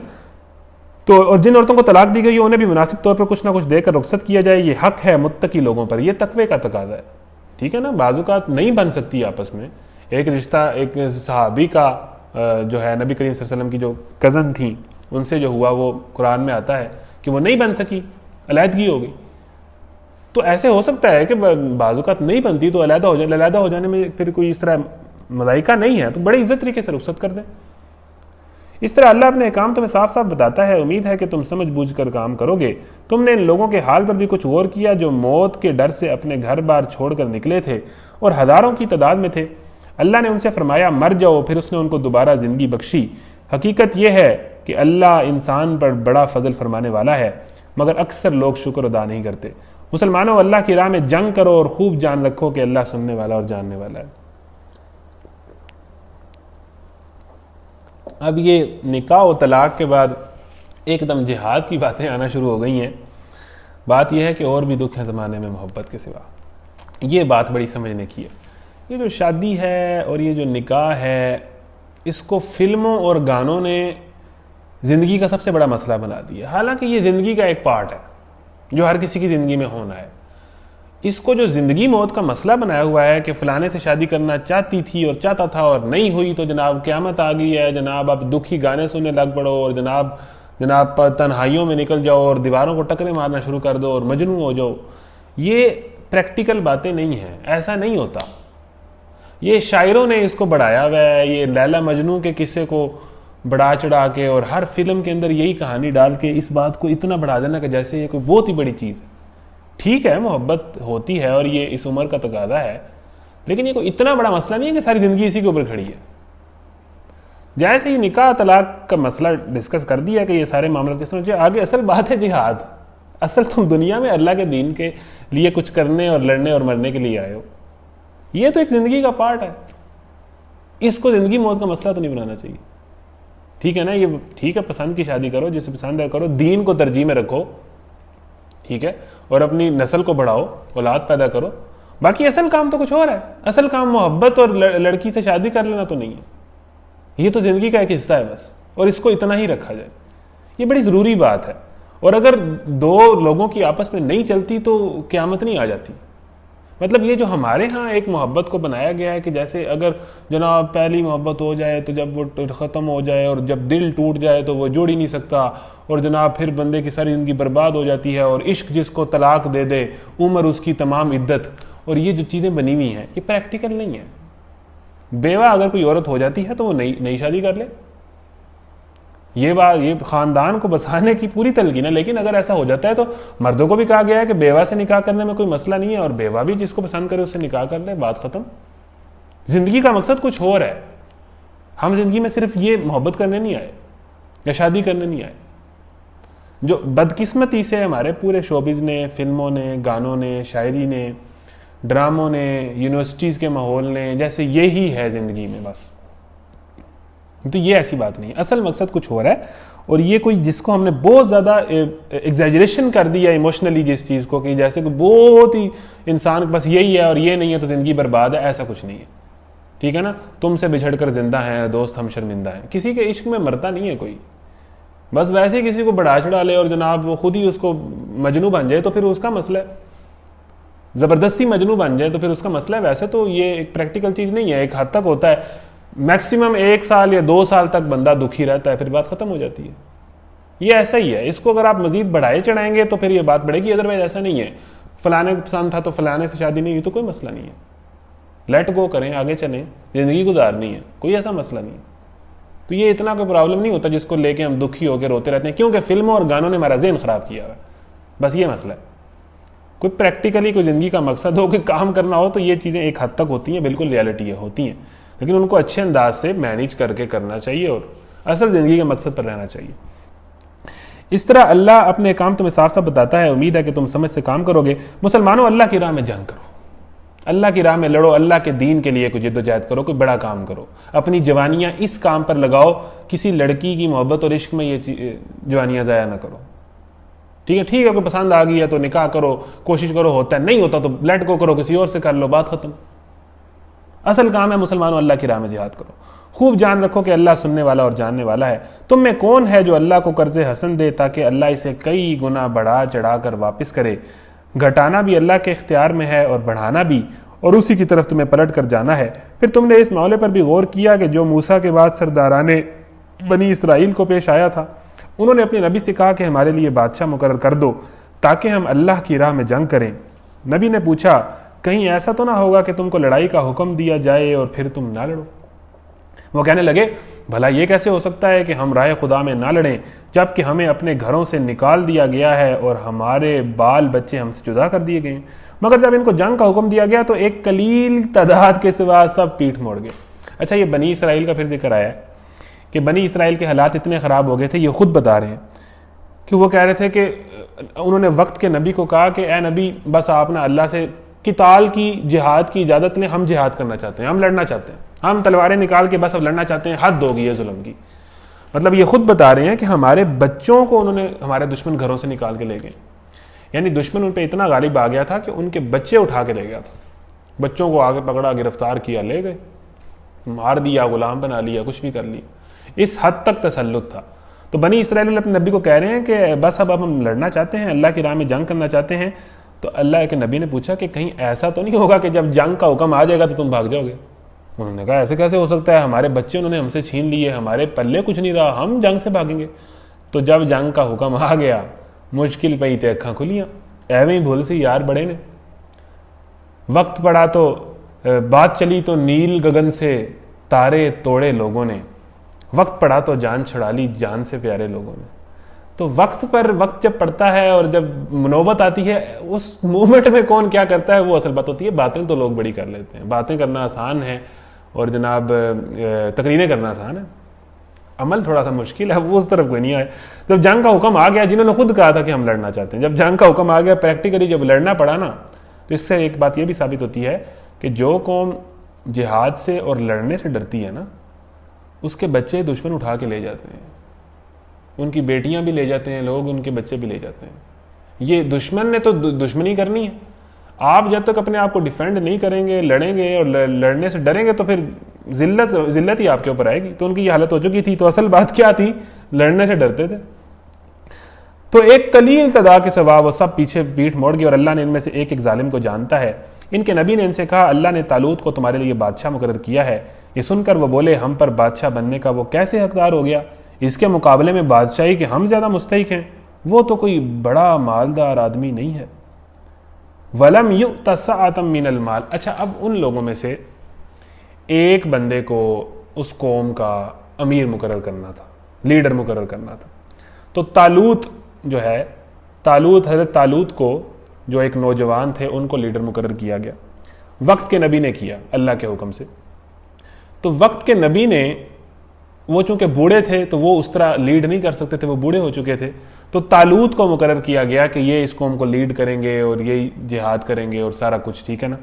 تو یہ طالوت اب ان کے لیڈر ہیں. تو انہوں نے کیا بات کی کہ یہ طالوت ہمارا کیسے لیڈر ہو گیا, یہ تو نوجوان ہے اور اس کے پاس تو پیسے بھی کوئی نہیں ہے. تو یعنی کہ بنی اسرائیل بھی پیسے کی بنیاد پر لوگوں کو جانچتے تھے, جس کے پاس پیسہ ہے وہی سب کچھ ہے. اب یہ بہت اہم پوائنٹ آنے جا رہا ہے. انہوں نے کیا بات کی کہ طالوت کو ہم اپنا لیڈر کیسے مان لیں جناب, اے اللہ کے نبی, اس کے پاس تو کوئی پیسے پوسے بھی کوئی نہیں ہے, یہ تو کوئی بڑا مالدار آدمی نہیں ہے, اس سے زیادہ تو پیسہ ہمارے پاس ہے, اس سے زیادہ بہتر لوگ تو ہمارے پاس ہیں. یعنی پھر حسد آ گیا یا جو بھی بات آ گئی.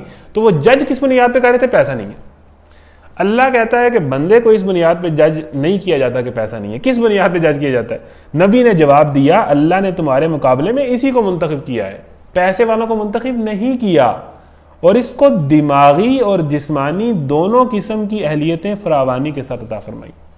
وَزَادَهُ بَسْطَةً فِي الْعِلْمِ وَالْجِسْمِ. اللہ تعالیٰ نے دو بنیاد پر اس کو فضیلت دی. اس نوجوان کے اندر دماغی صلاحیتیں تھیں, علمی صلاحیتیں تھیں. اس وقت کے علوم سے وہ ایجوکیٹڈ تھا, اور اس وقت کے نوجوان کے اندر جسمانی صلاحیتیں تھیں, ڈولے شولے تھے, جسم مضبوط تھا, پکا بندہ تھا, اعصاب مضبوط تھے, تگڑا آدمی تھا. یہ دو باتوں کی بیس پہ اللہ نے بندے کو لیڈر بنایا. تو جو قوم علمی طور پر پیچھے چلی جائے گی, ایجوکیشن کے اندر پیچھے چلی جائے گی, یہ بات پتہ چلتی ہے. اور جس قوم کے نوجوان یہ ای گیمنگ کے چکروں میں پب جی کھیلتے رہیں گے اور اصل کوئی طاقت شاقت نہیں ہوگی, ٹھیک ہے نا. یہاں آج کل اس طرح کی چیزیں بڑی پروموٹ ہو رہی ہیں نا, اور سپورٹس کو پروموٹ کرنے کی کوئی بات نہیں کرتا. گراؤنڈ ویران پڑے ہیں, اور اوپر سے بدقسمتی سے اکیڈمیز کا کلچر آ گیا ہے. جو میٹرک کے بچے ہیں, انٹر کے بچے ہیں, وہ جناب کالج جاتے ہیں تو اکیڈمی گھس جاتے ہیں. تو ہمارے تو کھیلوں کے میدان برباد ہو گئے. تو جس قوم کے جسمانی طور پر اگر کوئی قوم اپنا کام نہیں کر رہی اور ایجوکیشن کے اندر نہیں کر رہی, علمی طور پہ وقت کے علوم سے واقف نہیں ہے, وہ قوم لیڈ نہیں کر سکتی. یہ بتایا گیا ہے. پیسہ تو عربوں کے پاس بھی بڑا پیسہ ہے, لیڈر تو نہیں ہے وہ, پیسے سے بات نہیں بنتی. لیڈ کرنا ہے, امامت کرنی ہے تو اور چیزیں ہیں. وہ ایجوکیشن ہے, وہ دماغی صلاحیتیں ہیں, وہ وقت کے علوم سے, جدید ترین علوم سے آگاہی ہے, اور جسمانی صلاحیتیں ہیں. علم اور جسم کی بنیاد پر اللہ تعالیٰ نے اس نوجوان کو لیڈر بنایا, ٹھیک ہے. تو یہی دو صلاحیتیں اپنے اندر پیدا کریں اگر لیڈ کرنا ہے, کامیاب ہونا ہے دنیا اور آخرت کے اندر. ایجوکیشن اپنی اپنی فیلڈ میں ایکسٹرا آرڈنری ٹاپ لیول کا جدید ترین علم, چاہے باہر سے پڑھ کے ہیں چاہے ادھر سے پڑھیں, اور جسمانی طور پر مضبوط, ٹھیک ہے نا. یہ سارے کام جو مرد کرتے ہیں وہ کرنے آتے ہیں. یہ بڑی ضروری بات ہے. اور ان دو چیزوں کو اللہ تعالیٰ نے مال پر اہمیت دے دی کہ بندے کے اندر بات ہوتی ہے, پیسہ ٹھیک ہے اچھی چیز ہے, ضروری چیز بھی ہے, لیکن اصل چیز ہے علم اور جسم. یہ بڑے زبردست آیات ہیں کہ اللہ تعالیٰ نے اس کو منتخب کیا ہے اور دماغی اور جسمانی دونوں قسم کی اہلیتیں فراوانی کے ساتھ عطا فرمائی. اور اللہ کا اختیار ہے کہ اپنا ملک جسے چاہے اللہ بڑی وسعت دیتا ہے اور سب کچھ اس کے علم میں ہے. اللہ تعالیٰ کا اختیار ہے کہ وہ جسے چاہے لیڈری دے, جسے چاہے امامت دے. لیکن پیچھے اللہ تعالیٰ نے اشارہ کر دیا ہے کہ قوموں اگر تم نے دنیا کو لیڈ کرنا ہے تو علمی طور پر آگے بڑھو, وقت کے علوم اور جسمانی طور پر, فزیکلی, سپورٹس کے اندر, فزیکل ایکٹیویٹیز کے اندر, صحت کے اندر, جسم کے اندر. یہ دو چیزیں دنیا کو لیڈ کرو گے. یہ بڑی اہم بات ہے. اللہ بڑی وسعت رکھتا ہے اور سب کچھ اس کے علم میں ہے. اس کے ساتھ ان کے نبی نے ان کو یہی بتایا کہ خدا کی طرف سے اس کے بادشاہ مقرر ہونے کی علامت یہ ہے کہ اس کے عہد میں وہ صندوق تمہیں واپس مل جائے گا جس میں تمہارے رب کی طرف سے تمہارے لیے سکون قلب کا سامان ہے, جس میں آل موسیٰ اور آل ہارون کے چھوڑے ہوئے تبرکات ہیں اور جس کو اس وقت فرشتے سنبھالے ہوئے ہیں. اگر تم مومن ہو تو یہ تمہارے لیے بہت بڑی نشانی ہے. پھر جب طالوت لشکر لے کر چلا, یہ ایک نشانی تھی جس کے ذریعے سے ان کو وہ منتخب کیا گیا. یہ اس کے پیچھے بھی پورا واقعہ ہے, اب اس کا وقت نہیں. پر پھر جب طالوت لشکر لے کر چلا تو اس نے کہا کہ ایک دریا پر اللہ کی طرف سے تمہاری آزمائش ہونے والی ہے. اچھا, اب طالوت بن گئے لیڈر. وہ نوجوان جو علمی طور پر اور جسمانی صلاحیتوں میں آگے تھے ان کو لیڈر بنا دیا گیا. جو حسد کرنے والے تھے پیچھے رہ گئے. بہت سارے لوگ تو جنگ میں آئے ہی نہیں, لیکن کچھ لوگ جو تھے اہل ایمان, ایک بہت بڑی تعداد لوگوں کی حضرت طالوت کے ساتھ چل پڑی جہاد کے لیے, قتال کے لیے. ٹھیک ہے نا, کہ اب لڑنا ہے اور اپنا وطن حاصل کرنا ہے اور عزت کی زندگی جینی. اب جب وہ جنگ کرنے کے لیے جا رہے ہیں, بڑا دلچسپ واقعہ ہے, تو آگے جو ہے وہ ایک ندی آئی. تو طالوت اب لیڈر تھے, اب ان کی بات تو مانی جانی تھی, ظاہر ہے امیر وہ تھے. تو طالوت نے کیا کہا کہ ایک دریا پر اللہ کی طرف سے تمہاری آزمائش ہونے والی ہے, کہ آگے ایک دریا آئے گا تو وہاں پر اللہ نے تمہارا امتحان کرنا ہے. جو اس کا پانی پیے گا وہ میرا ساتھی نہیں ہے, میرا ساتھی صرف وہ ہے جو اس سے پیاس نہ بجھائے. ہاں, ایک آدھ چلو کوئی پی لے تو پی لے, مگر ایک گروہ قلیل کے سوا وہ سب اس دریا سے سیراب ہوئے. پھر جب طالوت اور اس کے ساتھی مسلمان دریا پار کر کے آگے بڑھے تو انہوں نے طالوت سے کہہ دیا کہ آج ہم میں جالوت اور اس کے لشکروں کا مقابلہ کرنے کی طاقت نہیں ہے. لیکن جو لوگ یہ سمجھتے تھے کہ انہیں ایک دن اللہ سے ملنا ہے, انہوں نے کہا کم من فئۃ قلیلۃ غلبت فئۃ کثیرۃ باذن اللہ. بارہا ایسے ہوا ہے کہ ایک قلیل گروہ اللہ کے اذن سے ایک بڑے گروہ پر غالب آیا ہے, اور اللہ صبر کرنے والوں کا ساتھی ہے. اور جب وہ جالوت اور اس کے لشکروں کے مقابلے پر نکلے تو انہوں نے دعا کی, اے ہمارے رب ہم پر صبر کا فیضان کر, ہمارے قدم جما دے اور اس کا کافر گروہ پر ہمیں فتح نصیب کر. اب آپ بات سننے والی ہے. ہوا بلا کیا کہ طالوت علیہ السلام لشکر کو لے کے جا رہے ہیں جنگ کے لیے. آگے ایک دریا آ گیا. طالوت علیہ السلام نے پہلے سے مینٹلی پریپیئر کیا ہوا ہے کہ اس دریا پر تمہاری آزمائش ہونی. طالوت علیہ السلام نے آرڈر دے دیا, حضرت طالوت نے, کہ اس دریا سے پانی نہیں پینا, جو سپاہی پانی پیے گا وہ میرے ساتھ ہی نہیں ہوگا, وہ نکل جائے, اس سے پانی نہیں پینا. اب کیا ہوا کہ انہوں نے کہا ٹھیک ہے, لیکن کچھ لوگوں نے کہا کہ یہ کیا بات ہوئی پانی نہیں پینا, جنگ کا تعلق پانی سے کہاں سے آ گیا کہ پانی نہ پئیں, اب اپنی پیاس ہی نہ بجھائیں. اب جنگ کے لیے جا رہے ہیں, زرہ پہنی ہوئی ہے, بھاری سامان پہنا ہوا ہے, لمبا سفر کیا ہے, اور کیسا جنگل ہے, صحرا ہے, کس طرح کی جگہ ہے, رستے میں پانی اگر مل جاتا ہے تو بھائی جان پیاس کی شدت برا حال, آزمائش تھی. تھوڑی دیر گرمی میں تو آدھے گھنٹے بعد پیاس لگ جاتی ہے. تو یہ سفر کر رہے ہیں, جنگی سامان لے کر جا رہے ہیں, زرہیں پہنی ہوئی ہیں, تو پیاس کی تو شدت تھی. تو سامنے پانی آیا تو حضرت طالوت نے کہہ دیا کہ جو پانی پیے گا وہ میری فوج میں نہیں دے گا, وہ میرا سپاہی نہیں. تو ہوا کیا کہ بہت سارے لوگوں نے وہاں سے پانی پی لیا. ہاں, یہ اتنی اجازت دے دی کہ اگر ایک چلو پانی پینا ہے, مٹھی بھر کے اتنا سا پانی پینا ہے تو پی لیں, ٹھیک ہے, باقی ہم نے جنگ کرنے جانا ہے, زیادہ پانی پینے کی اجازت نہیں ہے. لیکن کچھ لوگوں نے جناب مگ کے مگ پانی پی گئے. تو اب کیا ہوا کہ آگے جا کے جب جنگ ہوئی نا, تو جن لوگوں نے زیادہ پانی پیا ہوا تھا ان سے لڑا نہیں گیا, اور جنہوں نے کم پیا ہوا تھا انہوں نے لڑا. یعنی کہ اس ٹائم کہہ رہے تھے جی پانی پینے سے کیا ہوتا ہے, آگے جا کے ان سے لڑا نہیں گیا. اب اس سے بات یہ پتہ چلتی ہے کہ جب کفر اور اسلام کی لڑائی ہو تو یہ طاقت کوئی اور چیز ہے, پاور کوئی اور چیز ہے. اسلحے میں اور جناب فزیکلی آپ کتنے ہیں اس ٹائم یہ چیز میٹر نہیں کرتی, اس ٹائم ایمان میٹر کر رہا ہوتا ہے. تو جنہوں نے پانی پی لیا آگے جا کے وہ پرفارم نہیں کر سکے, وہ لڑ نہیں سکے. اب اللہ تعالیٰ نے مزید اس کو سکروٹنی کر دی, پہلے جہاد کا حکم دے کے جو کھوٹے سکے تھے وہ نکال دیے شروع سے ہی. اب جنگ کے لشکر میں جتنے کھوٹے سکے تھے نا وہ دریا کی آزمائش کر کے نکال دیے, یعنی کہ تعداد کو کم سے کم کر دیا. پہلے ہی کم ہے, جہاد پہ جا رہے ہیں, پہلے اتنے بندے چھوڑ گئے ہیں, پھر آگے جا کے دریا پر مزید بندے کم کر دیے, کیونکہ اللہ تعالیٰ چاہتا ہے کہ خالص بندے جو پیور مال ہے نا, جو پیور پروڈکٹ ہے وہ لڑے. وہ کم سے کم ہے, پھر اللہ تعالیٰ تعداد نہیں دیکھتا. اللہ تعالیٰ کو تعداد کی ضرورت نہیں ہے, اللہ کو ایمان کی ضرورت ہے. تو وہ تعداد کم سے کم تر ہوتی گئی, جو پانی کے چکر میں پڑ گئے. اس سے بات کیا پتہ چلتی ہے کہ یہ دنیا کی زندگی بھی یہی ہے. جو اس دنیا کی ندی سے چلو بھر پانی پیے گا نا, وہی کوئی بڑا مقصد اچیو کر سکے گا. جو دنیا کا پانی پینے میں لگ جائے گا وہ کچھ نہیں کر سکے گا. پوائنٹ یہ ہے کہ جو دنیا کو بس اتنا ہی سمجھے گا کہ بس ضرورت کا اس میں سے پانی پینا ہے اور اصل چیز کوئی اور ہے, اصل کام کوئی اور ہے, اصل مقصد کچھ اور ہے, وہی کامیاب ہوگا, وہی کوئی بڑا کام کر سکے گا. اور جو دنیا کوئی سب کو سمجھے گا اور پانی پینا شروع کر دے گا اور پیتا چلا جائے گا, وہ کچھ نہیں کر سکے گا. بیسیکلی اس کے اندر ایک بڑی زبردست مثال بھی پوشیدہ ہے کہ دنیا کا مقصد دنیا کے پیچھے لگ جانا نہیں ہے. زندگی کا مقصد, زندگی کا مقصد دنیا کو صرف ضرورت کے طور پر استعمال کرنا ہے. نکاح ضرورت ہے, ہو گیا. اچھی روٹی ضرورت ہے, ہو گیا. مقصد نہیں ہے اچھی روٹی, مقصد نہیں ہے کہ زندگی بھر رزق ہی کماتے رہو اور اسی کی تلاش میں رہو اور اس کی فکر میں مر جاؤ, اور اپنی اولاد کے لیے بھی ان کو پیسے کس طرح دینے ہیں, ان کی جاب میں اس کی فکر میں. اصل مقصد ہی ہو رہا ہے. تو زندگی میں یہ رزق, یہ پیسہ, یہ اسٹیٹس, یہ عزت, یہ بیوی بچے, یہ ساری چیزیں ضرورت ہیں, مقصد کچھ ہو رہا ہے. تو ضرورت بس پوری کرنی ہے. اگر اس میں لگ گئے تو مقصد سے ہٹ جائیں گے. پانی پینے میں لگ گئے نا تو اصل کام ہے وہ نہیں کر سکیں گے.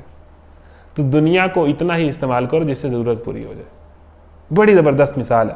تو یہی ہوا کہ جو پانی پینے کے چکر میں لگ گئے, آگے کیا ہوا, آگے جا کے انہوں نے کہا, جب جالوت کا, تالوت ورسز جالوت, یہ جنگ تھی.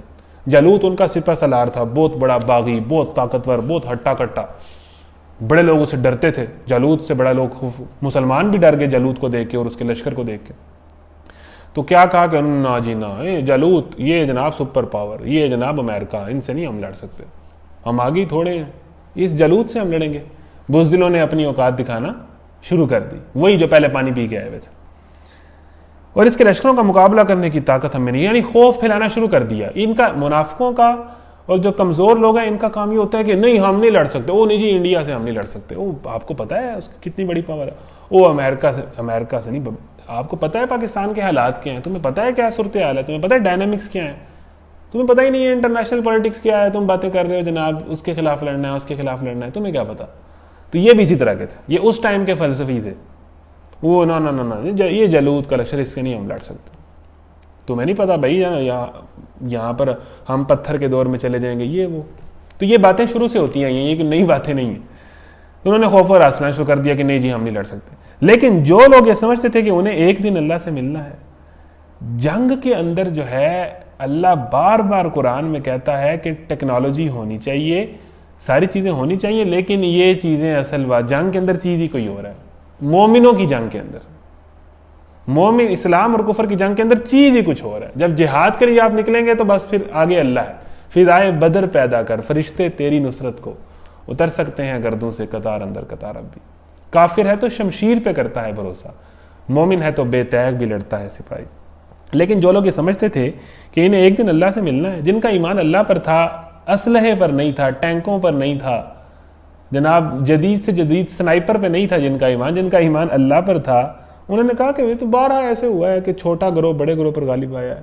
یہ تو جب سے دنیا بنی ہے ہوتا آیا ہے کہ کم لوگ زیادہ لوگوں پر غالب آئے ہیں جنگ کے اندر.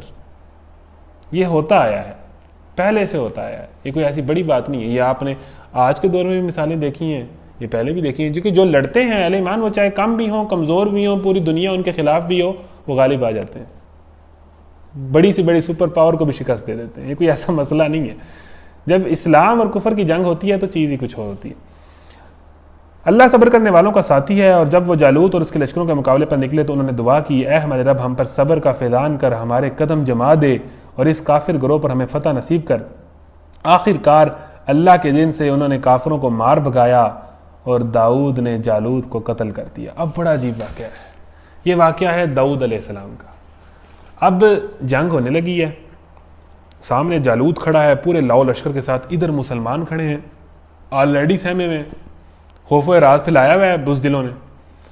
اب ہوا کیا کہ جالوت سامنے کھڑا ہے, اور جالوت کا ویسے ہی بڑا روب تھا اور بہت بڑا دشمن حق تھا, بڑا جابر تھا, بڑا طاقتور تھا. حضرت داؤد علیہ السلام اس جنگ میں تھے. تو داؤد علیہ السلام نے کہا, وہ ایک دم کہیں سے آئے اور کہا کہ یہ واقعہ تفسیر میں لکھا گیا ہے, اور کہا کہ میں اس سے لڑتا ہوں.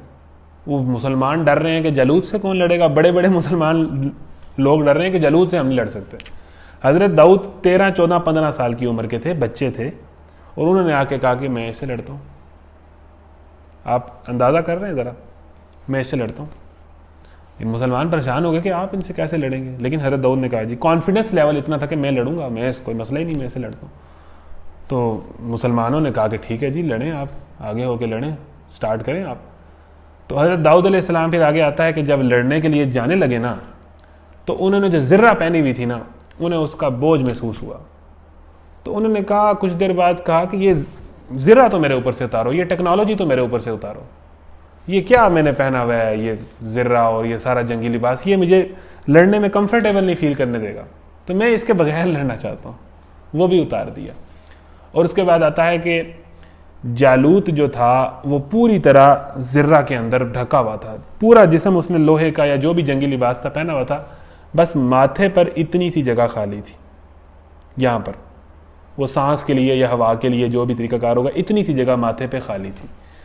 تو داؤد علیہ السلام نے اس ٹائم کا اسلحہ تھا کہ ایک پتھر تھا, پتھر رسی کے ساتھ یا کسی چیز کے ساتھ پتھر کے آگے لگی ہوتی تھی ایک نوک سی, تلوار سی یا کیل لگا ہوتا تھا, یا نوکیلا پتھر. حضرت داؤد علیہ السلام نے دور سے گھما کے اس کو پتھر مارا جب فائٹ شروع ہونے لگی, اور وہ پتھر سیدھا جا کے جالوت کے ماتھے پہ جا کے لگا اور آر پار ہو گیا, اور جالوت وہاں ڈھیر ہو گیا. جیسے ہی جالوت مرا وہ پورا لشکر بھاگ گیا, وہ ہکا بکا رہ گئے, اور مسلمانوں نے پھر پیچھے جا جا کے پکڑ کے کئی کلومیٹر تک پکڑ کے ان کو مارا. تو یہ ایک پھوک ہے, کفر کی تو طاقت ہے نا, یہ ایک پھوک ہے, یہ ایک مکڑی کا جالا ہے, اس کا ایک بظاہر روب ہے, یہ کچھ نہیں ہے اگر مسلمان ہمت کر جائے. تو یہ داؤد علیہ السلام کا واقعہ. اب پوائنٹ یہ ہے کہ ہمارے ہاں لوگوں کو بس یہی پتا ہے کہ جی حضرت داؤد علیہ السلام, پتہ نہیں کیسے پتا ہے کہ جناب بانسری بجاتے تھے, اور وہاں سے موسیقی کی اور گانوں کی انہوں نے جناب طویلیں نکالی ہوئی ہیں. نمبر ایک یہ کہ ہم نے حضرت محمد صلی اللہ علیہ وسلم کی شریعت کی پیروی کرنی ہے. داؤد علیہ السلام نے جو 13-14 سال کی عمر میں دشمن حق کو قتل کیا, اور اس کے بعد ان کے بیٹے سلیمان علیہ السلام, داؤد اور سلیمان, اور پھر یہ جو ساری ان کی, اس پہ کوئی بات نہیں کرتا. نوجوانوں کو بس یہی پوائنٹ پتا ہے کہ وہ اب بہت اچھا, اس میں کہیں یہ ذکر نہیں ہے کہ بانسری ایک نبی کی یہ شان ہی نہیں ہے, یہ ایک نبی کے مقام کو سوٹ ہی نہیں کرتا. سورہ یاسین میں تو یہاں تک آیا کہ ایک نبی کے مقام کو شاعری کرنا بھی سوٹ نہیں کرتا. وما علمناہ الشعر وما ينبغی لہ, کہ شاعری جو ہے وہ اللہ کے نبی کے لیول کو سوٹ نہیں کرتی. تو شاعری سے تو بہت آگے ہے کہ بانسری بجانا. تو وہ ذکر کرتے تھے, ان کی آواز خوبصورت تھی, تو ان کے ساتھ پہاڑ اور چرند پرند ذکر کرتے تھے, بس اتنی سی بات ہے. اچھا, وہاں سے گانے بجانے کی طویلیں نکال کے ناچی جا رہے ہیں سارے. اور ایک فلم بھی آئی تھی بہت پہلے, اس میں بھی وہ اسی طرح کی دلیلیں دے رہے تھے مولوی صاحب. وہ ایک پاکستانی فلم آئی تھی, وہ بھی اسی طرح کی. لیکن داؤد علیہ السلام کی زندگی تو یہ ہے کہ 13 سال کی عمر میں وہ جہاد پر نکلے ہوئے تھے, اور سب سے بڑے دشمن حقوں کا. یہ بات کیوں نہیں بتاتے نوجوانوں کو؟ اصل دیکھیں, قرآن کو اپنی مرضی کے مطابق ڈالنا, اپنے اندر سے فلسفے نکالنا جو قرآن میں کہیں نہیں ہے, اور بس اپنی جذبات اور خواہشات کو جناب دین سے طویلیں نکال کے بس مرضیاں کرنا.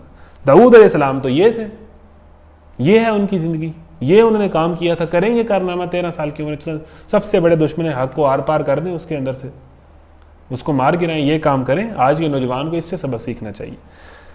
تو یہ ہے جی داؤد علیہ السلام.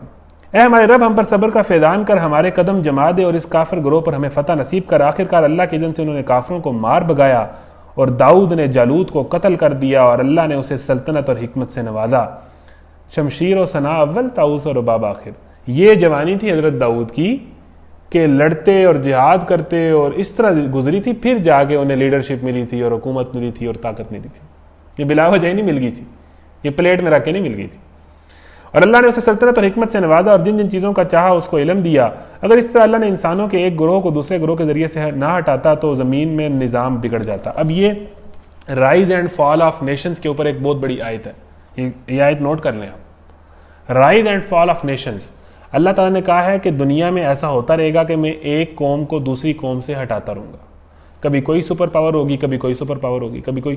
اگر ایک قوم کے پاس طاقت آ جائے نا تو پھر وہ ظلم کی انتہا کر دیتی ہے. کبھی امریکہ سپر پاور ہوگی تو کبھی رشیا سپر پاور ہوگی, تو کبھی مسلمانوں میں کوئی جان ہوئی, کوئی طاقت ہوئی تو وہ سپر پاور ہوں گے. دنیا کے اندر اللہ کا قانون یہی ہے کہ جس کے پاس زیادہ ٹیکنالوجی یا زیادہ علم ہے نا, اللہ اسی کو لیڈر بناتا ہے. ہاں, اگر آپ کے پاس ایمان ہے تو علم اور یہ چیزیں کم بھی ہیں تو اللہ آپ کو لیڈرشپ دے دے گا. مسلمانوں کی اصل طاقت ایمان ہے, لیکن یہ بھی ضرورتیں ہیں. ادروائز اللہ کا یہی یونیورسل قانون ہے کہ ایک آیا وہ گیا, ایک آیا وہ گیا. آج کوئی سپر پاور ہے, کل کوئی اور سپر پاور ہوگا. اس سے پہلے مسلمان بھی تھے, اس سے پہلے وہ روم تھا, ایران تھا, درمیان میں منگولز آئے تھے, وہ بہت بڑی طاقت رہے ہیں. لیکن جب ایک ہی قوم کے پاس بہت زیادہ دیر طاقت رہتی ہے نا, جس طرح بنی اسرائیل دوسرے قبطی تھے اور وہاں رومی تھے اور پتہ نہیں کون کون تھے, تو وہ تو انتہا کر دیتی ہے. تو اللہ تعالیٰ rise and fall of nations کرتا رہتا ہے. یہ قرآن میں ہے کہ ایک قوم آتی ہے جب وہ حد سے زیادہ ظلم و تشدد کرتی ہے اور حد سے زیادہ بغاوت کرتی ہے, تو اللہ تعالیٰ کوئی دوسری قوم اٹھاتا ہے جو اس کے مقابلے پہ آتی ہے. جس طرح آج امریکہ کے ٹکر پہ چائنا آ رہا ہے. جو اب دیکھ لیں چائنا میں کیا بات ہے, علمی طور پر آگے ہے کہ نہیں ہے, جدید علوم میں آگے ہے کہ نہیں ہے. اور دوسری بات, جسمانی طور پر ہر چائنی کو ٹانگیں توڑنی آتی ہیں کہ نہیں توڑنی آتی. ادھر آپ ہماری فلمیں دیکھ لیں, ہمیں تو بس چپیڑیں مارنی آتی ہیں, جناب وہ جگہ چپیڑیں مار رہا ہے اور یہ کر رہا ہے وہ کر رہا ہے. وہ چائنیز کو مارنا اور لڑنا اور مارشل آرٹس آتے ہیں کہ نہیں آتے. قرآن کا اصول ہے کہ آپ علمی طور پر موجودہ زمانے کے جدید علوم, اس وقت کا جتنا 13 سال کی عمر میں حضرت داؤد اس وقت کی تمام تر کے جنگی قانون سے اتنا پکا نشانہ تھا کہ دور سے پتھر پھینکا اور سیدھا جا کے وہاں پر لگا. یعنی کہ اس ٹائم کے جو جنگی علوم تھے اور جو جنگی ٹریننگ تھی وہ 13 سال کی عمر میں ان کی بالکل ایکوریٹ تھی. سیدھا دشمن کو سر پہ جا کے نشانہ مارا. ٹریننگ تھی نا, ایسے تو نہیں تھا. تو جس میں جو قوم علمی طور پر اور جسمانی طور پر 13 سال کی عمر میں وہ پوری طرح ان کا کیلیپر تھا کہ وہ لڑ سکتے تھے. ہم تو 25 سال کی عمر میں بھی لڑائی سے بھاگتے ہیں, نہیں لڑ سکتے. تو جو قوم علمی طور پر اور جسمانی طور پر آگے ہوگی وہی دنیا کو لیڈ کرے گی. اب یہ چائنا آ رہا ہے, کل کو کوئی اور آئے گا. مسلمان جس دن اپنے اندر ایمان پیدا کر لیں گے نا, تو یہ چیز علم والی چیز کمپیریٹیولی بہت کم بھی ہوئی تو یہ لیڈ کریں گے. مسلمانوں کی اصل طاقت بہرحال ایمان ہے, لیکن یہ اس کے ساتھ ہے کیونکہ یہ دنیا ہے.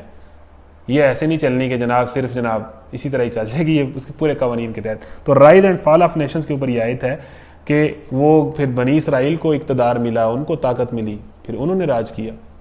پھر داؤد علیہ السلام کے جو بیٹے تھے سلیمان علیہ السلام, ان کے پاس تو پھر اتنی طاقت تھی, اتنا اختیار تھا کہ جانوروں پر بھی ان کی حکومت تھی, چونٹیوں پر بھی ان کی حکومت تھی, پرندوں پر ان کی حکومت تھی, پھر بہت زیادہ طاقت ملی. ٹھیک ہے جی.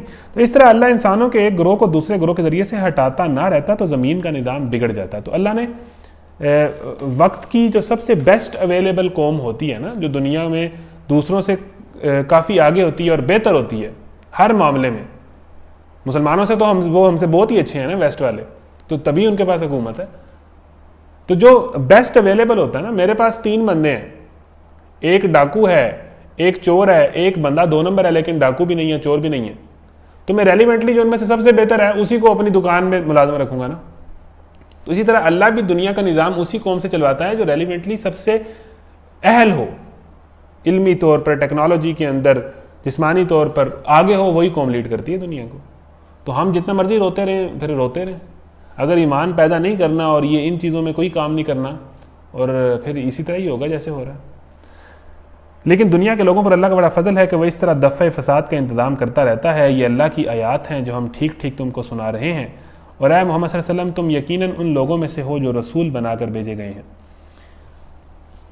تلک الرسل فضلنا بعضهم على بعض منهم من كلم الله ورفع بعضهم درجات وآتينا عيسى ابن مريم البينات وأيدناه بروح القدس ولو شاء الله ما اقتتل الذين من بعدهم من بعد ما جاءتهم البينات ولكن اختلفوا فمنهم من آمن ومنهم من كفر ولو شاء الله ما اقتتلوا ولكن الله يفعل ما يريد يا أيها الذين آمنوا أنفقوا مما رزقناكم من قبل أن يأتي يوم لا بيع فيه ولا خلة ولا شفاعة والكافرون هم الظالمون الله لا إله إلا هو الحي القيوم لا تأخذه سنة ولا نوم له ما في السماوات وما في الأرض من ذا الذي يشفع عنده إلا بإذنه يعلم ما بين أيديهم وما خلفهم ولا يحيطون بشيء من علمه إلا بما شاء وسع كرسيه السماوات والأرض ولا يؤوده حفظهما وهو العلي العظيم۔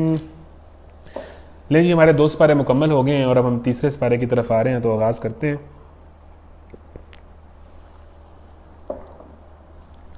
یہ رسول جو ہماری طرف سے انسانوں کی ہدایت پر مامور ہوئے، ہم نے ان کو ایک دوسرے سے بڑھ چڑھ کر مرتبے عطا کیے۔ ان میں کوئی ایسا تھا جس سے خدا خود ہم کلام ہوا، کسی کو اس نے دوسری حیثیتوں سے بلند درجے دیے، اور آخر میں عیسیٰ ابن مریم کو روشن نشانیاں عطا کی اور روح پاک سے اس کی مدد کی۔ اگر اللہ چاہتا تو ممکن نہ تھا کہ ان رسولوں کے بعد جو لوگ روشن نشانیاں دیکھ چکے تھے وہ آپس میں لڑتے، مگر اللہ کی مشیت یہ نہ تھی کہ وہ لوگوں کو جبراً اختلاف سے روکے۔ اللہ تعالیٰ دنیا میں زبردستی اپنی جو ہے وہ کوئی قانون اس طرح قائم نہیں کرتا۔ اللہ تعالیٰ نے دنیا انسانوں کے اختیار پہ چھوڑی ہوئی ہے ایک حد تک۔ ویسے تو پوری دنیا پہ اس کی طاقت ہے، اسی کے امر سے ساری چیزیں ہو رہی ہیں، لیکن یہ ہے کہ انسانوں کو اس نے اختیار دیا ہوا ہے، ٹھیک ہے نا۔ وہ زبردستی جناب سارے مسلمان ہو جائیں اور سارے جناب ایمان لیں، یہ والا قانون اللہ کا نہیں ہے۔ انسان کے اختیار کے اوپر یہ دنیا چل رہی ہے، کافی حد تک انسان کو اختیار دیا ہے۔ اللہ کی مشیت یہ نہیں ہے کہ وہ لوگوں کے اندر اختلاف کو جبراً روک دے، تو یہ چیزیں لوگ اگر میں ہوں گی تو وہ ہوں گی، کیونکہ یہ دنیا ہے۔ انہوں نے باہم اختلاف کیا، پھر کوئی ایمان لایا اور کسی نے کفر کی راہ اختیار کی۔ ہاں اللہ چاہتا تو وہ ہرگز نہ لڑتے، مگر اللہ جو چاہتا ہے کرتا ہے۔ اگر اللہ کا اذن ہے، اللہ تو پوری دنیا کو کنٹرول کر لے، جیسے چاہے انسانوں کے معاملات کرے، لیکن اس نے انسانوں کو اختیارات دیے ہوئے اور امتحان کر رہا ہے، مگر اللہ جو چاہتا ہے کرتا ہے۔ یہ چیزیں بھی اللہ کے اذن سے ہی ہو رہی ہیں، یہ ساری چیزیں بھی اللہ کے اختیار سے ہی ہو رہی ہیں۔ اے لوگوں جو ایمان لائے ہو، جو کچھ مال و متاع ہم نے تم کو بخشا ہے اس میں سے خرچ کرو، قبل اس کے کہ وہ دن آئے جس میں نہ خرید و فروخت ہوگی، نہ دوستی کام آئے گی، نہ سفارش چلے گی، اور ظالم اصل میں وہی ہیں جو کفر کی روش اختیار کرتے ہیں۔ نہیں جی، یہ 3 چیزیں ہیں، یہ بھی غور سے سن لیں، پھر آپ کہتے ہیں کہ جی ٹیسٹ میں سوال سمجھ نہیں آتا۔ یہ 3 چیزیں ہیں جو قیامت کے دن انسان سوچتا ہے کہ میرے کام آ جائیں گی، لیکن کام نہیں آئیں گی، کیونکہ دنیا میں یہ 3 چیزیں کام آ جاتی ہیں جب انسان کو جرم کرتا ہے۔ جب انسان کو جرم کرتا ہے تو دنیا میں پیسے دے کے آزاد ہو جاتا ہے، لنکس لگا کے آزاد ہو جاتا ہے، سفارش سے آزاد ہو جاتا ہے۔ اللہ نے وہ ساری چیزیں مینشن کی ہیں کہ قیامت کے دن نہ کوئی لین دین ہونا ہے، بارگیننگ ہو جائے آپ کی تو آپ کو معافی مل جائے، نہ کسی کی دوستی تعلقات کام آنے ہیں، نہ کوئی سفارش چلنی۔ تو یہ 3 چیزیں قیامت والے دن نہیں چلنی۔ اور ظالم اصل میں وہی ہیں جو کفر کی روش اختیار کریں۔ کفر کی روش آپ کو پتہ ہے کہ وہ کیا ہے، وہ کئی طرح کی ہے۔ اللہ وہ زندہ و جاوید ہستی ہے۔ یہ جی آ گئی ہے آیت الکرسی، اور آیت الکرسی کو تو قرآن کی سب سے فضیلت والی آیت بھی کہا گیا ہے، اور آیت الکرسی کے متعلق تو ایک بڑی خوبصورت حدیث ہے، وہ آپ سن لیں، اس کے بعد آگے چلتے ہیں کہ حضرت ابو ہریرہ کو اللہ کے نبی نے فطرانے کا جو مال تھا اس کا کہہ لیں کہ محافظ مقرر کیا کہ آپ اس کی حفاظت کریں۔ تو حضرت ابو ہریرہ اس کی رات کو حفاظت کر رہے تھے، تو ایک چور آیا، ٹھیک ہے، اور اس چور کو اس نے کوشش کی مال چرانے کی، تو حضرت ابو ہریرہ نے اس کو پکڑ لیا۔ تو اس نے آگے سے بڑی منتیں شروع کر دیں کہ جی میرے چھوٹے چھوٹے بچے ہیں، میں نے مجبوری میں چوری کی ہے، مجھے معاف کر دیں، میں آئندہ نہیں کروں گا۔ بڑی اس نے منتیں کی حضرت ابو ہریرہ کی، تو حضرت ابو ہریرہ نے اس کو چھوڑ دیا۔ اگلے دن حضرت ابو ہریرہ نے نبی کریم صلی اللہ علیہ وسلم سے یہ واقعہ ڈسکس کیا کہ رات کو میرے ساتھ یہ ہوا ہے، لیکن وہ ڈسکس کرنے ہی لگے تو اللہ کے نبی نے پوچھا کہ رات جو آدمی تیرے پاس آیا تھا اس کا کیا بنا؟ تو حضرت ابو ہریرہ حیران ہوئے کہ اللہ کے نبی پہلے سے جانتے ہیں، مفہوم آپ کو بتا رہا ہوں۔ تو رات تیرے چور کا کیا بنا؟ سوال پوچھا۔ تو حضرت ابو ہریرہ نے کہا کہ جی وہ اس طرح چور آیا تھا، جی بالکل آیا تھا، اور اس نے بڑی منتیں کی، مجھے ترس آ گیا، میں نے چھوڑ دیا۔ تو اللہ کے نبی نے فرمایا ابو ہریرہ وہ جھوٹ بولتا ہے، وہ پھر آئے گا۔ حضرت ابو ہریرہ حیران ہو گئے۔ اگلے دن رات کو پھر وہ فطرانے کی مال کی حفاظت کر رہے تھے، چوکی داری کر رہے تھے، وہ پھر آ گیا، وہی چور پھر آ گیا۔ تو حضرت ابو ہریرہ نے اسے پھر پکڑ لیا، انہوں نے کہا بڑا جھوٹا آدمی ہے۔ اس چور نے جناب پھر منتیں شروع کر دی، جی آخری دفعہ معاف کر دیں، لاسٹ وارننگ دے دیں، میری بیوی بچے ہیں، میں بڑا مجبور ہوں، میں کیا کروں، مجبوری میں پھر آ گیا ہوں، میں آئندہ قسم لے لیں میں نہیں آنے والا، میں اب نہیں آتا، مجھے لاسٹ ٹائم معاف کر دیں۔ تو حضرت ابو ہریرہ کو پھر ترس آ گیا، ظاہر ہے وہ رحم دل انسان تھے، ترس آ گیا، معاف کر دی۔ اچھا جی، حضرت ابو ہریرہ نے پھر سوچا کہ جا کے اللہ کے نبی سے میں یہی بات کروں گا۔ حضرت اللہ کے نبی سے جب ملاقات ہوئی تو اللہ کے نبی نے پھر وہی پہلا سوال پوچھا کہ رات تیرے چور کا کیا بنا؟ حضرت ابو ہریرہ حیران، اور پھر کہا کہ جی وہ آیا تھا، دوبارہ چور آیا تھا، آپ کی بات بالکل سچی ثابت ہوئی، اس نے پھر اتنی منتیں کی، وہ منتوں کا اتنا ماسٹر ہے، مجھے پھر ترس آ گیا اور میں نے اس کو چھوڑ دیا۔ وہ کہہ رہا تھا کہ آئندہ نہیں آؤں گا، میں آخری وارننگ دے دیں۔ اللہ کے نبی نے فرمایا ابو ہریرہ وہ جھوٹ بولتا ہے، وہ پھر آئے گا۔ نیکسٹ دن تیسری رات کو وہی بندہ پھر آ گیا۔ حضرت ابو ہریرہ نے اس کو پکڑ لیا اور کہا کہ آج میں تجھے نہیں چھوڑوں گا، بس بہت ہو گئی ہے، اب برداشت کی حد ہو گئی ہے، تو بالکل جھوٹا اور دھوکے باز ہے، آج نہیں میں تجھے چھوڑنے والا، اب میں تجھے اللہ کے نبی کے پاس لے کے جاؤں گا۔ تو اس نے پہلے تو بڑی منتیں کی، جب اس نے دیکھا کہ آج حضرت ابو ہریرہ نہیں مان رہے، آج میری ہر گئی ہے، تو اس نے کہا کہ میں آپ کو نا ایک نفع کی بات بتاتا ہوں، اگر آپ مجھے چھوڑ دیں گے نا تو میں آپ کو ایک نفع کی، ایک خیر کی بات بتاتا ہوں۔ تو صحابہ جو تھے نا وہ نفع کی بات کے بڑا جو ہے وہ متلاشی ہوتے تھے، خیر کی بات کے، کہ علم کی بات، نفع کی بات، خیر کی بات کہیں سے مل جائے، اس کے بڑے متلاشی ہوتے تھے، اس کی بڑی ان کو طلب ہوتی تھی۔ حضرت ابو ہریرہ سے تو وہ تو علم کے ایسے مسافر تھے کہ ان سے کئی احادیث مروی کی گئی ہیں۔ تو حضرت ابو ہریرہ یہاں پر آ کے بسیج، انہوں نے کہا ٹھیک ہے تم مجھے وہ نفع کی بات بتاؤ تو میں تمہیں چھوڑ دوں گا اس شرط پہ۔ تو اس بندے نے کہا کہ اگر رات کو آپ یہ آیت الکرسی پڑھ لیں گے نا، آیت الکرسی اگر آپ پڑھ لیں گے تو اللہ تعالیٰ آپ کے اوپر ایک نگران فرشتہ مقرر کر دے گا اور آپ محفوظ رہیں گے۔ حضرت ابو ہریرہ نے اس کی بات سننی، ان کو بات تو بڑی کمال کی ہے، تو جا کے اگلے دن نبی کریم صلی اللہ علیہ وسلم سے یہی واقعہ ڈسکس کیا، کہ انہوں نے پھر پوچھا کہ ہاں جی تیرے چور کا کیا بنا؟ اللہ کے نبی کو پھر پتہ تھا، جانتے تھے۔ حضرت ابو ہریرہ نے کہا جی چور آیا تھا، آپ کی بات ٹھیک ہوئی، میں نے پکڑا، لیکن اس نے مجھے یہ بات بتائی ہے، اور پھر میں نے اس شرط پہ، اس کی بات بڑی کمال کی لگی ہے، میں نے اس کو چھوڑ دیا۔ تو اللہ کے نبی نے جو فرمایا وہ کیا فرمایا کہ ابو ہریرہ وہ شخص تو جھوٹا تھا لیکن وہ بات سچی کر گیا، اور وہ شخص کوئی عام شخص نہیں تھا، وہ شیطان تھا، یعنی شیطان آتا رہا تھا 3 دن۔ تو بڑی کمال یہ حدیث ہے کہ اللہ کے نبی نے اس کی تصدیق کر دی کہ آیت الکرسی، خود شیطان نے بتایا ہے کہ آیت الکرسی پڑھ لو گے تو میں نقصان نہیں پہنچا سکتا، یہ اہمیت ہے آیت الکرسی کی۔ اللہ کے نبی نے اس کی تصدیق کی ہے کہ آیت الکرسی ایک تو آپ کی مال کی بھی حفاظت کرتی ہے، یعنی مالی فائدہ بھی آیت الکرسی کے اندر چھپا ہوا ہے، کہ آپ نے اپنے مال کی حفاظت کرنی ہے تو آیت الکرسی اس کی حفاظت کرے گی، پھر اس کے بعد آپ کی حفاظت بھی۔ تو اس لیے یہ ہم بڑوں سے جو بات سنتے ہیں نا کہ رات کو آیت الکرسی پڑھ کے سونا چاہیے، یہی وجہ ہے۔ آیت الکرسی انسان کے مال کی حفاظت کرتی ہے، اللہ تعالیٰ ایک نگران مقرر کر دیتا ہے۔ تو آیت الکرسی میں ایسا کیا ہے کہ یہ اس میں اتنی اس کی فضیلت ہے، اور یہ قرآن کی افضل سب سے فضیلت والی آیت بھی اس کو کہا گیا ہے، اور سارا کچھ۔ تو پڑھتے ہیں جی کیا ہے آیت الکرسی میں، اس کے اوپر ڈیٹیل لیکچر ویسے موجود ہے رمضان کے اندر، تو ہم جلدی سے اس کو پڑھ کے آگے نکلتے ہیں، وقت کی کمی ہے۔ اے لوگوں جو ایمان لائے ہو، جو کچھ مال متاع ہم نے تم کو بخشا ہے اس میں سے خرچ کرو، قبل اس سے کہ وہ دن آئے جس میں نہ خرید و فروخت ہوگی، نہ دوستی کام آئے گی، نہ سفارش چلے گی۔ ظالم اصل میں وہی ہیں جو کفر کی روش اختیار کرتے ہیں۔ اللہ لا الہ الا هو الحی القیوم، اللہ وہ زندہ و جاوید ہستی ہے جو تمام کائنات کو سنبھالے ہوئے ہے، اس کے سوا کوئی خدا نہیں ہے، وہ نہ سوتا ہے نہ اسے اونگ لگتی۔ اب نیند کی 2 قسمیں ہیں، ایک یہ کہ انسان اونگ میں ہوتا ہے، بے ہوشی میں ہوتا ہے، جس طرح اللہ نہ کرے آپ قرآن کلاس سنتے ہوئے اگر سو نہ رہے ہوں، جو سوئے ہوئے ہیں ان کے پھر بہت سارے سوال مس ہوئے ہیں جو سوتے رہے ہیں۔ تو یہ جو انسان بے ہوشی کی کیفیت میں ہوتا ہے اور مان نہیں رہا ہوتا کہ نہیں میں نہیں سو رہا لیکن وہ سو رہا ہوتا ہے، تو یہ ہوتی ہے اونگ کی کیفیت، ٹھیک ہے جی، سستی کی کیفیت جو اس کو نیند کی طرف لے کے جاتی ہے، جو سٹارٹنگ آف نیند ہوتی ہے، اور اس کے بعد ایک انسان کی پوری نیند ہوتی ہے۔ تو اللہ تعالیٰ نمبر 1 زندہ و جاوید ہستی ہے کہ وہ اللہ ازل سے ہے، ابد تک رہے گا۔ ہائی انسان کی کیا مسئلہ ہے، انسان 12 گھنٹے کے بعد اس کو چاہیے نیند، 2 دن سے زیادہ اگر آپ جاگ جانا آپ ایکسپائر ہو جائیں گے، آپ نہیں چل سکتے۔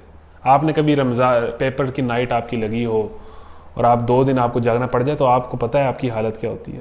پھر بندہ جب سوتا ہے تو بندے سے اٹھا ہی نہیں جاتا، بندے کا دماغ نہیں کام کر رہا ہوتا، بندے کا جسم ٹوٹ جاتا ہے، یعنی بندہ اتنا کمزور ہے کہ وہ 48 گھنٹے اگر جاگ جائے نا تو وہ موت کے قریب پہنچ جاتا ہے، اور 3-4 دن اس کو جگا دیا جائے وہ ایکسپائر ہو جائے گا۔ تو نمبر 1 اللہ بندے سے ڈیفرنٹ کیسے ہے کہ وہ زندہ ہستی ہے، اسے وہ ازل سے ہے، وہ ابد تک ہے، ٹھیک ہے، اور قائم ہے، اسٹیبلشڈ ہے، ٹھیک ہے نا, وہ ایک اسٹیبلشڈ ہستی ہے, قائم ہستی ہے, الحی القیوم. اس کے سوا کوئی خدا نہیں ہے, وہ نہ سوتا ہے اور نہ اسے اونگ لگتی ہے. اب یہاں پر پوائنٹ کیا ہے, آپ حدیث سے ریلیٹ کریں کہ اللہ وہ حفاظت کرنے والا ہے کہ جس کو نہ نیند آتی ہے نہ اونگ آتی ہے. جو دنیا کے چوکیدار ہیں جو حفاظت کر رہے ہوتے ہیں وہ تو رات کو سوئے پڑے ہوتے ہیں, وہ انسان ہی ہے نا, یا ان کو نیند آ سکتی ہے, وہ غافل ہو سکتے ہیں, لیکن اللہ تعالیٰ جب آپ کی حفاظت کرے گا تو اللہ وہ حفاظت کرنے والا ہے جو دنیا کے چوکیداروں جیسا نہیں ہے. اس کو نہ نیند آتی ہے نہ اونگ آتی ہے, اور وہ ازل سے ہے وہ تک ہے, یعنی کہ وہ تھکتا بھی نہیں ہے, اسے کوئی چیز تھکانے والی نہیں ہے. ایک انسان تو ایک رات نہیں جا سکتا. زمین اور آسمانوں میں جو کچھ ہے اسی کا ہے. کون ہے جو اس کی جناب میں اس کی اجازت کے بغیر سفارش کر سکے؟ ٹھیک ہے نا, تو وہ اس کے آگے کوئی مطلب اس کی اجازت کے بغیر کوئی سفارش نہیں کر سکتا. جس طرح وہ حضرت ابو ہریرہ کی اس نے منتیں کی تو انہوں نے معاف کر دیا. اللہ کے جناب میں تو کوئی ایسا معاملہ نہیں ہے نا, اگر اللہ اجازت دے تو پھر ہے, ورنہ تو نہیں. جو کچھ بندوں کے سامنے ہے اسے بھی وہ جانتا ہے, اور جو کچھ ان سے اوجل ہے اس سے بھی وہ واقف ہے. اب اس سے یہ اندازہ ہوتا ہے کہ انسان کو گناہ کرنے سے پہلے یہ سوچنا چاہیے. جو چور ہوتا ہے, چور بیسیکلی چوکیدار سے ہی تو چھپتا ہے, لڑائی چور اور چوکیداری کی تو ہے. تو انسان جس کے اوپر دیکھنے والا اللہ ہے وہ کیسے گناہ کر لیتا ہے؟ مٹ جائے گناہوں کا تصور ہی جہاں سے, گر ہو جائے یقین کہ خدا دیکھ رہا ہے. تو انسان کیسے گناہ کر لیتا ہے کہ جب اللہ اس کو ہر ٹائم دیکھ رہا ہے؟ اللہ کی نظر سے نہ اس کا دل اوجل ہے, نہ دل میں آنے والے خیالات اوجل ہیں, اور نہ جو وہ کرتا ہے وہ اوجل ہے, نہ اس کی تنہائی اوجل ہے, نہ اس کی اجتماعیت اوجل ہے. تو اللہ کو تو ایک نہ نیند آتی ہے نہ تھکاوٹ ہوتی ہے. سارے زمین و آسمان اسی کی نظر کے اندر ہیں. بندہ سوچے کہ میں وہاں جا کے گناہ کر لوں, امریکہ جا کے گناہ کر لوں, یونیورسٹی جا کے گناہ کر لوں, ٹھیک ہے, رات کی تنہائی میں گناہ کر لوں, تو اللہ کی رینج سے تو آپ باہر نہیں ہیں. اللہ تو آپ کو دیکھ رہا ہے, اور اس کے بعد جو کچھ اس کی جناب میں ہے کون اس کی سفارش کر سکے؟ جو کچھ بندوں کے سامنے ہے اسے بھی وہ جانتا ہے, اور جو کچھ ان سے اوجل ہے اس کو بھی وہ جانتا ہے. اور اس کی معلومات میں سے کوئی چیز ان کی گرفت اور ادراک میں نہیں آ سکتی الا یہ کہ کسی چیز کا علم وہ خود ہی ان کو دینا چاہے. اچھا, یہ جو علم ہے نا, یہ دنیا جہاں تک پہنچی ہے, دنیا نے جو نئی نئی ایجادات کیے ہیں اور نئی برق تجلی, اور جناب ہر دفعہ کوئی نیا ہی جلوہ اور نئی ایجاد, اور چاند تک پہنچ گئی ہے. یہ علم اللہ تعالیٰ انسان کو جتنا دینا چاہے اتنا دیتا ہے. یہ مٹھی میں ہے اللہ تعالیٰ کی علم. یہ آگہی جو ہے اور جو ایکسپلور انسان کرتا ہے یہ اللہ کے اذن سے ہے. ایک حد سے آگے اللہ نہیں بڑھنے دے گا انسان کو. تو علم جتنا انسان اللہ کو دینا چاہتا ہے اتنا ہی دیتا ہے. تو علم سارا اختیار, علم کے سارے راز جو ہیں نا وہ اللہ کے پاس ہے. اور جو کچھ بندوں کے اس کی معلومات میں سے کوئی چیز ان کی گرفت اور ادراک میں نہیں آ سکتی, یعنی کہ ساری چیزیں اس کے معلومات میں ہیں, الا یہ کہ کسی چیز کا علم وہ خود ہی ان کو دینا چاہے. اگر اللہ کی اجازت سے ہے جتنا علم انسان کے پاس. اس کی حکومت وسیع کرسیہ السماوات والارض. کرسی ایک حکومت کی علامت ہے. اس کو کچھ لوگ ویسے کہتے ہیں کہ کرسی ہے ایک, کچھ کے اس سے مراد لیتے ہیں کہ کرسی یعنی اللہ تعالیٰ کی حکومت, اللہ تعالیٰ کی طاقت, اللہ تعالیٰ کا اختیار ہے. وسیع کرسیہ السماوات, اس کی حکومت آسمانوں اور زمین پر چھائی ہوئی ہے, ان کی نگہبانی اس کے لیے کوئی تھکا دینے والا کام نہیں ہے. اب آپ دیکھیں اللہ تعالیٰ ایک تھکتا نہیں ہے. پہلے کہا کہ نیند نہیں آتی, پھر کہا کہ اونگ نہیں آتی, پھر کہا کہ سارے دنیا کے اختیارات اس کے پاس ہیں, پھر کہا کہ ساری چیزیں اس کے علم میں ہیں, اور پھر کہا کہ یہ جو سارے اختیارات ہیں نا ان کو مینیج کرتے ہوئے, اس ساری دنیا اور کائنات کو چلاتے ہوئے اللہ تھکتا نہیں. ایک گھر چلانا ہو نا ایک باپ نے, آپ ذرا اس مثال کو سمجھیں. ساری زندگی ایک انسان اپنا گھر چلاتا رہتا ہے, ایک 2 مرلے کا گھر یا 4 مرلے کا گھر. صبح جاتا ہے وہ, رات کو واپس آتا ہے, پورا مہینہ وہ روزی روٹی کماتا ہے, پھر کہیں جا کے مہینے کے خرچے پورے ہوتے ہیں. صرف ایک گھر چلانا ہو تو ساری زندگیاں لگ جاتی ہیں. صرف ایک گھر چلانا ہو, اور صرف ایک شادی کرنی ہو نا, شادی کا ایونٹ پاکستان میں کرنا ہو تو 6 مہینے پہلے, سال پہلے تیاریاں شروع ہوتی ہیں. ٹھیک ہے, سال پہلے تیاریاں شروع ہوتی ہیں, کپڑے لیے جا رہے ہیں, کارڈ بنائے جا رہے ہیں, مہمان ڈیسائیڈ کیے جا رہے ہیں, جگہ بک کی جا رہی ہے, کسی کو کچھ پسند نہیں آ رہا, کسی کو کچھ پسند نہیں آ رہا. پھر شادی والے دن جو ہے مہمان کم ہو گئے, زیادہ ہو گئے, ٹائم مینیج نہیں ہو رہا, بارات لیٹ ہو گئی, پھر کھانا ٹھیک تھا نہیں ٹھیک تھا, صرف 100-200 بندوں کو کھانا کھلانا ہو تو 1 سال ٹینشن میں رہتا ہے بندہ، ایک شادی کرنی ہو، اور وہ اللہ ایک گھر نہیں چلا رہا۔ ایک انسان نے جب ایک گھر چلانا ہو تو صبح سے لے کے رات تک ساری زندگی گزر جاتی ہے، تب جا کے اس کا گھر چلتا ہے، اور تھکا ہارا رات کو وہ تھکا ہارا گھر آتا ہے اور پھر اس کو نیند چاہیے ہوتی ہے۔ اور ایک اللہ ہے جو ایک گھر نہیں چلا رہا، وہ پوری کائنات چلا رہا ہے، اور اسے نہ نیند آتی ہے، نہ اونگ آتی ہے، نہ وہ تھکتا ہے، اور ہر چیز اس کے علم میں۔ یہ نہیں کہ گھر کو 2 بندے چلا رہے ہیں، ایک اللہ چلا رہا ہے، یا اللہ کا کام زیادہ ہو گیا تو اللہ نے کچھ کام بانٹ لیا ہے، نعوذ باللہ، ایسا نہیں۔ تو یہ ہیں اللہ کے اختیارات، اور یہ چیز اللہ کو اللہ بناتی ہے، اور اس لیے بندوں کو کہا گیا ہے کہ تم اس کے آگے کچھ نہیں ہو، کسی بھی حوالے سے تم خدا کے آگے کوئی حیثیت نہیں رکھتے، تو اس خدا کی مانو۔ تو یہ ہے آیت الکرسی، اور یہ آیت الکرسی جب پڑھیں گے تو وہ اللہ آپ پر ایک نگران مقرر کرے گا جو آپ کی حفاظت کرے گا۔ تو آیت الکرسی لازمی پڑھا کریں، اس کا بڑا ثواب ہے، اس کی بڑی فضیلت ہے۔ ولا یعودو، پس وہی ایک بزرگ ہے، وہ برتر ذات ہے، دین کے معاملے میں کوئی زبردستی نہیں ہے، لا اکراہ فی الدین۔ اب اس آیت کو سمجھ لیں، یہ آیت بڑی سمجھنے کی ہے، یہ آیت ہمارے ہاں ہر بندے کو آتی ہے جی۔ کسی کو نماز پڑھنے کا کہو تو وہ کہتا ہے جی لا اکراہ فی الدین، دین میں کوئی جبر نہیں۔ کسی کو کہو جی پردہ کریں آپ، جی دین میں کوئی جبر نہیں ہے، دین میں کوئی سختی نہیں ہے۔ اس آیت کا مطلب کیا ہے؟ اس آیت کا مطلب سمجھ لیں، دین میں کوئی جبر نہیں ہے کا مطلب یہ ہے کہ آپ کسی کو پستول رکھ کے اسلام قبول نہیں کرا سکتے، زبردستی آپ کسی کو کلمہ نہیں پڑھا سکتے۔ اسلام قبول کرنا نہ کرنا بندے کی اپنی چوائس ہے۔ ہاں جو نہیں کرے گا اس کے لیے جہنم ہے، وہ سیدھا جو کرے گا، جو ایمان اور ہمارے سال اس کے لیے جنت ہے۔ یہ تو اللہ کا فیصلہ ہے، اللہ نے دنیا بنائی اس لیے، لیکن انسان کو یہ اختیار نہیں دیا گیا کہ کسی کو وہ زبردستی کلمہ پڑھائے اور مسلمان کرے۔ یہ اس بات کا مطلب ہے دین میں کوئی جبر نہیں ہے۔ باقی دین قبول کرنے کے بعد نمازیں بھی چھوڑنا اور بے حیائیاں بھی کرنا اور اپنی منمانیاں کرنا، یہ اس کا مطلب نہیں ہے۔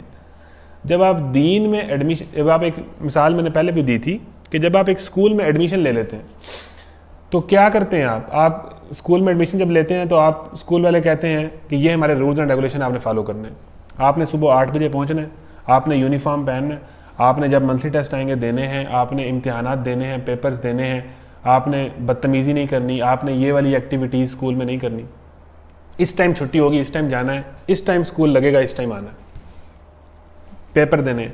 آپ جب اسکول میں ایڈمیشن لیتے ہیں تو آپ خود اسکول کے سارے رولز اینڈ ریگولیشن فالو کرتے ہیں، اور اسکول آپ کو کہتا ہے کہ اگر آپ نہیں کریں گے تو ہم آپ کو نکال دیں گے، ہم آپ کو اپنا اسٹوڈنٹ نہیں مانیں گے۔ تو کوئی آپ نے ایسا اسٹوڈنٹ دیکھا ہے کہ جو اسکول میں ایڈمیشن لینے سے پہلے کہے کہ ٹھیک ہے جی میں آپ کے اسکول میں ایڈمیشن لے لیتا ہوں، لیکن صبح 8 بجے اسکول لگتا ہے تو میں 10 بجے آؤں گا، میں صبح جاگ نہیں آتی اس لیے میں 10 بجے آؤں گا۔ دوسرا یہ ہے کہ اسکول میں ایڈمیشن تو لے لیتا ہوں لیکن یہ یونیفارم میرے لیے بڑا مشکل ہے، مجھے پسند نہیں ہے، تو میں جمعے کو اور سیٹرڈے کو اپنی مرضی کے کپڑے پہن کے آؤں گی۔ میں نے پینٹ شرٹ پہننے کا مجھے تھوڑا سا زیادہ شوق ہے، تو میں یہ یونیفارم نہیں پہن سکتی، میں نے فیشن کرنے ہوتے ہیں، ظاہر ہے لوگوں کو دکھانا ہوتا ہے نا، وہ زیادہ ضروری ہے، پڑھنا تو اتنا ضروری نہیں ہے، فیشن کرنا زیادہ ضروری ہے۔ تو میں پھر 2 دن اپنی مرضی کا ڈریس پہن کر آؤں گی، تو باقی 4 دن ٹھیک ہے میں آپ کا یونیفارم پہن لوں گی۔ پھر یہ ہے کہ آپ کے اسکول میں ایڈمیشن تو لے لیتی ہوں لیکن یہ جو ٹیسٹ ہے نا یہ نہیں مجھے پسند، میں کلاسیں لوں گی لیکن یہ منتھلی ٹیسٹ، یہ پیپر، یہ میں نہیں کر سکتی، یہ ذرا مشکل لگتا ہے، یہ میرے مزاج کے خلاف ہے، تو آپ میں ایڈمیشن لے لیتی ہوں۔ تو اسکول والے کیا کہیں گے آپ کو؟ آپ کہیں گے بہت شکریہ آپ کا، آپ نے ہم پہ اتنی کرم نوازی فرمائی، دفعہ ہو جائیں یہاں سے، آپ نکل جائیں پلیز، آپ چاہیں ہم آپ کو اپنے اسکول میں کیوں رکھیں جب آپ وکری بادشاہ ہیں کہ آپ جناب یہ بھی نہیں کریں گی، یہ بھی نہیں کریں گی، یہ بھی نہیں کریں گی اور یہ کر لیں گی، آپ جائیں اسکول سے۔ آپ کو اسکول ایڈمیشن دے گا؟ نہیں دے گا۔ جب آپ اسکول میں ایڈمیشن لیتے ہیں تو اسکول کے سارے رولز اینڈ ریگولیشن آپ کو فالو کرنے پڑتے ہیں، ادروائز آپ اسکول کے اسٹوڈنٹ نہیں مانے جائیں گے، آپ کو پنش کیا جائے گا، آپ کو وارن کر کے نکال دیا جائے گا۔ تو لا الہ الا اللہ محمد الرسول اللہ کہنے کے بعد ہم لوگ دین میں ایڈمیشن لے لیتے ہیں، اس کے بعد ہم نے دین کے احکامات فالو کرنے ہیں۔ بینگ اے مسلم پھر چوائس نہیں رہتی، ما کان المؤمن والمؤمنۃ اذا قضى اللہ ورسولہ امرا ان یکون لهم الخیارۃ، کہ مومن کا پھر تو اختیار نہیں ہے کہ اللہ اور اس کے رسول کے جو فیصلے ہیں ان پہ اپنی مرضی کرے کہ جی یہ پردہ تو میں خیر نہیں کروں گی، نماز پڑھ لوں گی، یا چلے ٹھیک ہے نماز روزہ پڑھ لیتا ہوں، کاروبار میں جھوٹ بھی بول لوں گا، دھوکہ بھی دے لوں گا، سود بھی کھا لوں گا۔ جب آپ ایڈمیشن لے لیتے ہیں دین کے اندر تو پھر دین میں جبر ہے، دین کو فالو کرنا پڑے گا، بات سمجھ رہے ہیں؟ تو یہ ہے اس بات کا مطلب کہ زبردستی آپ کسی کو کلمہ نہیں پڑھا سکتے۔ دین کے معاملے میں کوئی زور زبردستی نہیں ہے، صحیح بات غلط خیالات سے الگ چھان کر رکھ دی گئی ہے۔ اب جو کوئی طاغوت کا انکار کر کے اللہ پر ایمان لے آیا اس نے ایک ایسا مضبوط سہارا تھا. دیکھیں نا اب یہاں پر کفر کے الفاظ ہیں, لیکن کفر کس کا کرنا ہے؟ کفر کا کفر کرنا ہے. یعنی جو طاغوت کہتے ہیں نافرمانی کو. کسی دریا میں طغیانی آ جائے نا تو ہم کہتے ہیں کہ دریا اپنی حدوں کو کراس کر رہا ہے, پانی باہر آ رہا ہے دریا کا, طغیانی آ گئی ہے دریا میں. طغیانی کہتے ہیں حدوں کو کراس کرنا.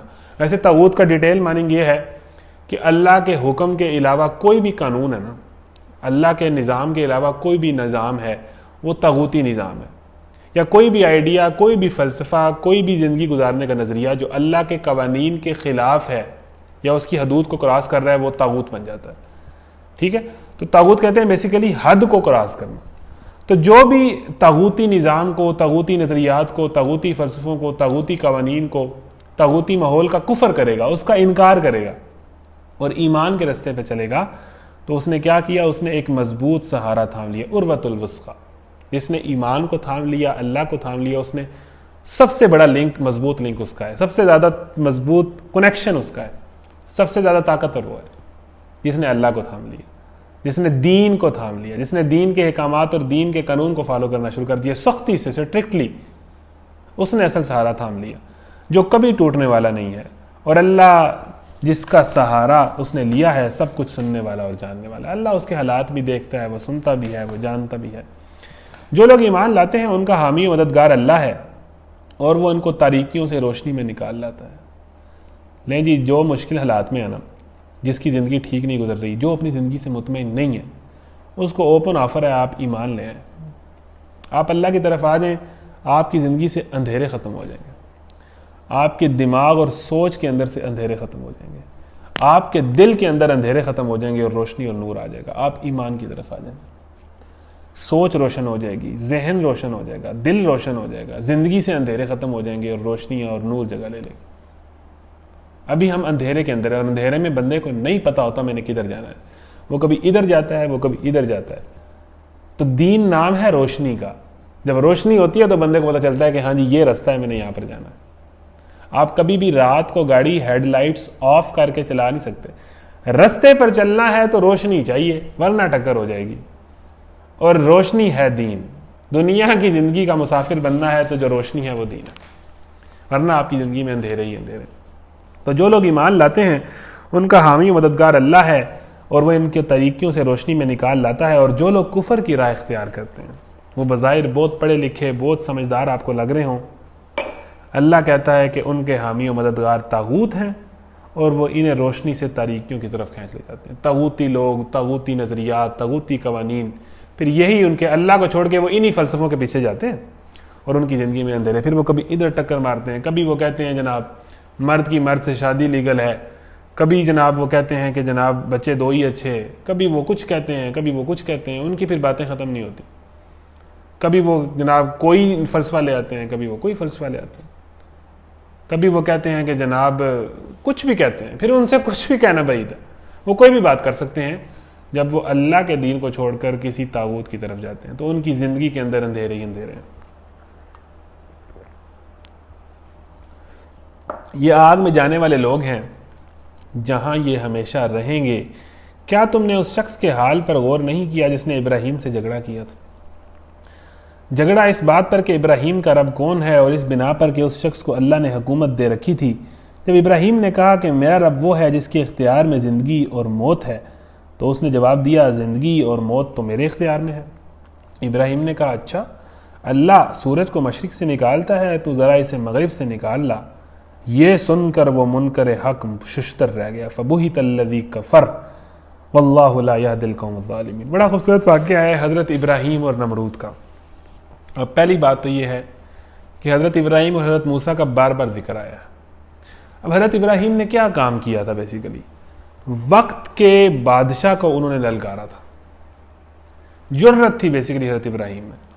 اور کیا جرت تھی کہ وقت کے بادشاہ کو جو بات بات پر بندے قتل کر دیتا تھا. حضرت موسیٰ نے فرعون کو للکارا تھا ان کے دربار میں جا کے, اس کے دربار میں جا کے. حضرت ابراہیم نے نمرود کو للکارا تھا. اور ایسے نوجوان جو حق کی آواز بلند کرتے ہیں, مخالفتوں کو مول لیتے ہیں, وہ اللہ کو بڑے پسند ہے. اور ان دو انبیاء کا اللہ نے بار بار ذکر کیا.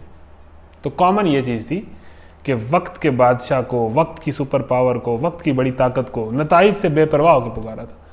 اب یہاں پر بیان ہوا ہے حضرت ابراہیم اور نمرود کا مکالمہ۔ حضرت ابراہیم نمرود کے دربار میں گئے ہیں، تو نمرود کہتا جی سارے میری مانیں، جو میرا طاغوتی نظام ہے اس کو مانیں، مجھے سجدہ کریں، میرا حکم چلے گا یہاں پر، اور کوئی خدا نہیں ہے، میں ہی آپ سب کا مالک ہوں۔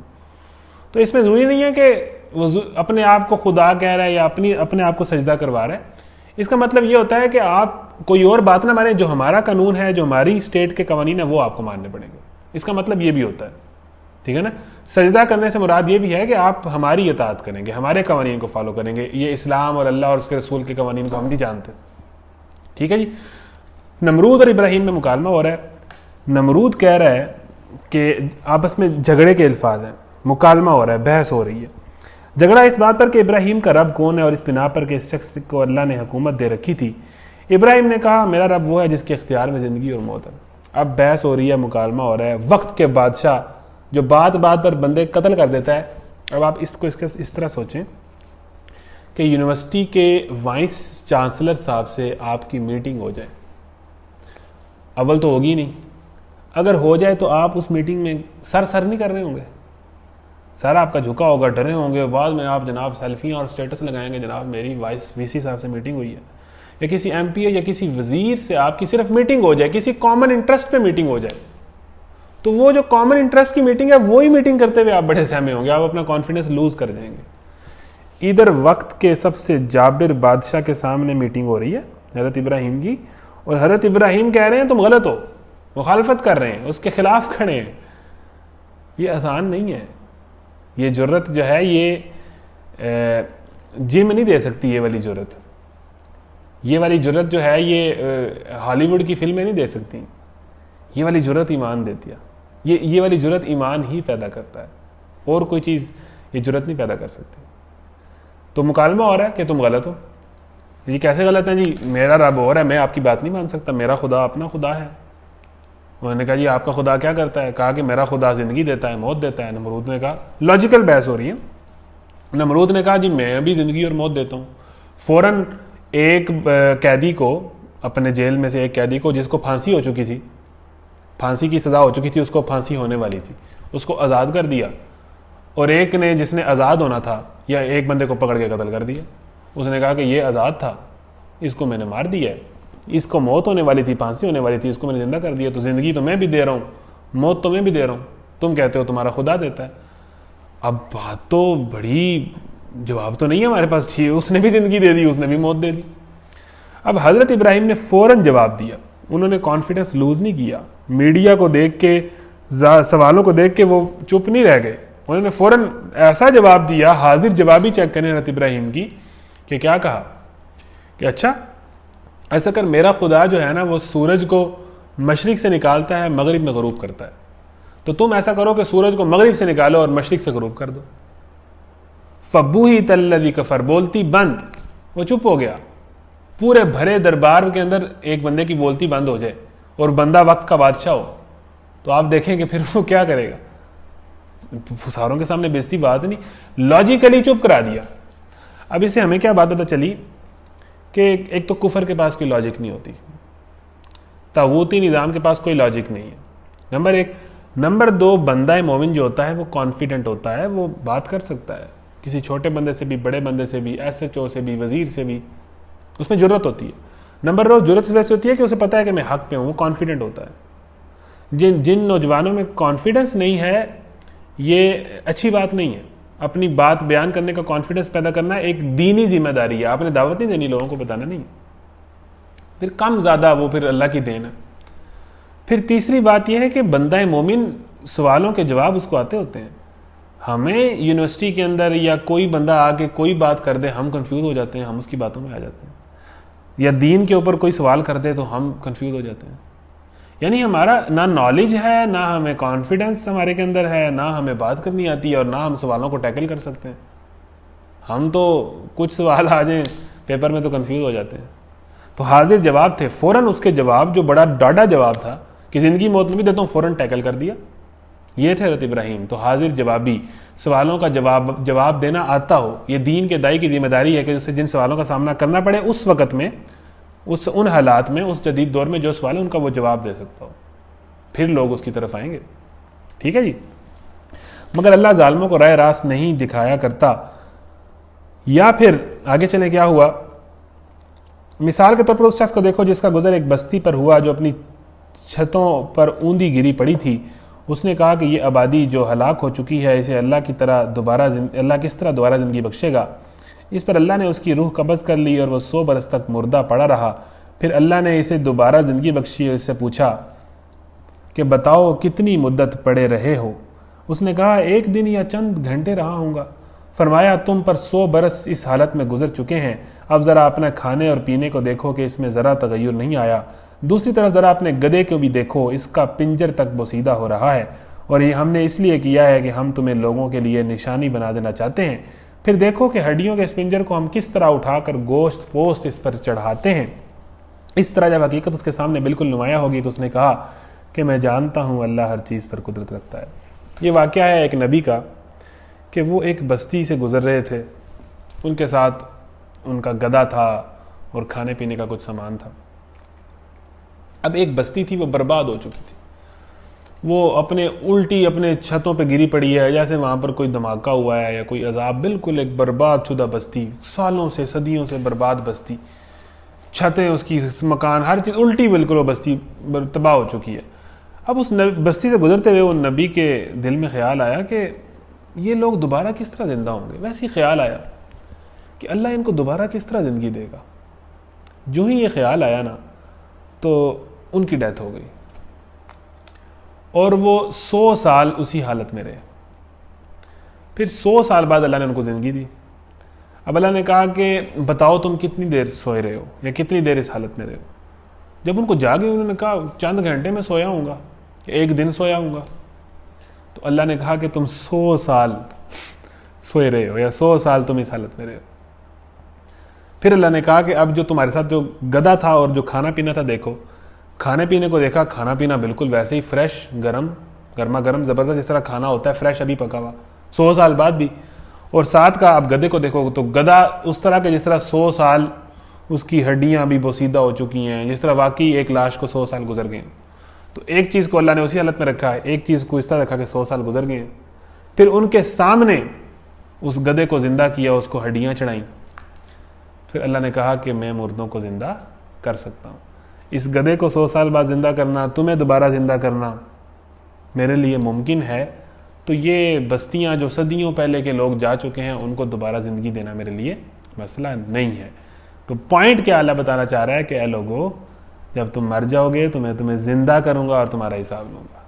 یہ نہ بھول جانا کہ ہم نے مرنے کے بعد دوبارہ زندہ ہو کے اللہ کے پاس جانا ہے. یہ زندگی عارضی ہے، اس کے بعد دوبارہ زندگی ہے، ایک نئی زندگی ہے اور وہ ابدی زندگی ہے.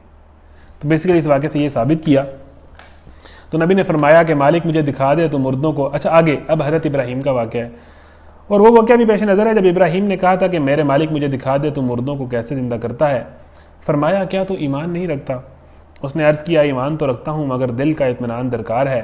فرمایا اچھا تو 4 پرندے لے اور ان کو اپنے سے مانوس کر لے، پھر ان کا ایک ٹکڑا ایک پہاڑ پر رکھ دے، پھر ان کو پکار، وہ تیرے پاس دوڑے چلے آئیں گے.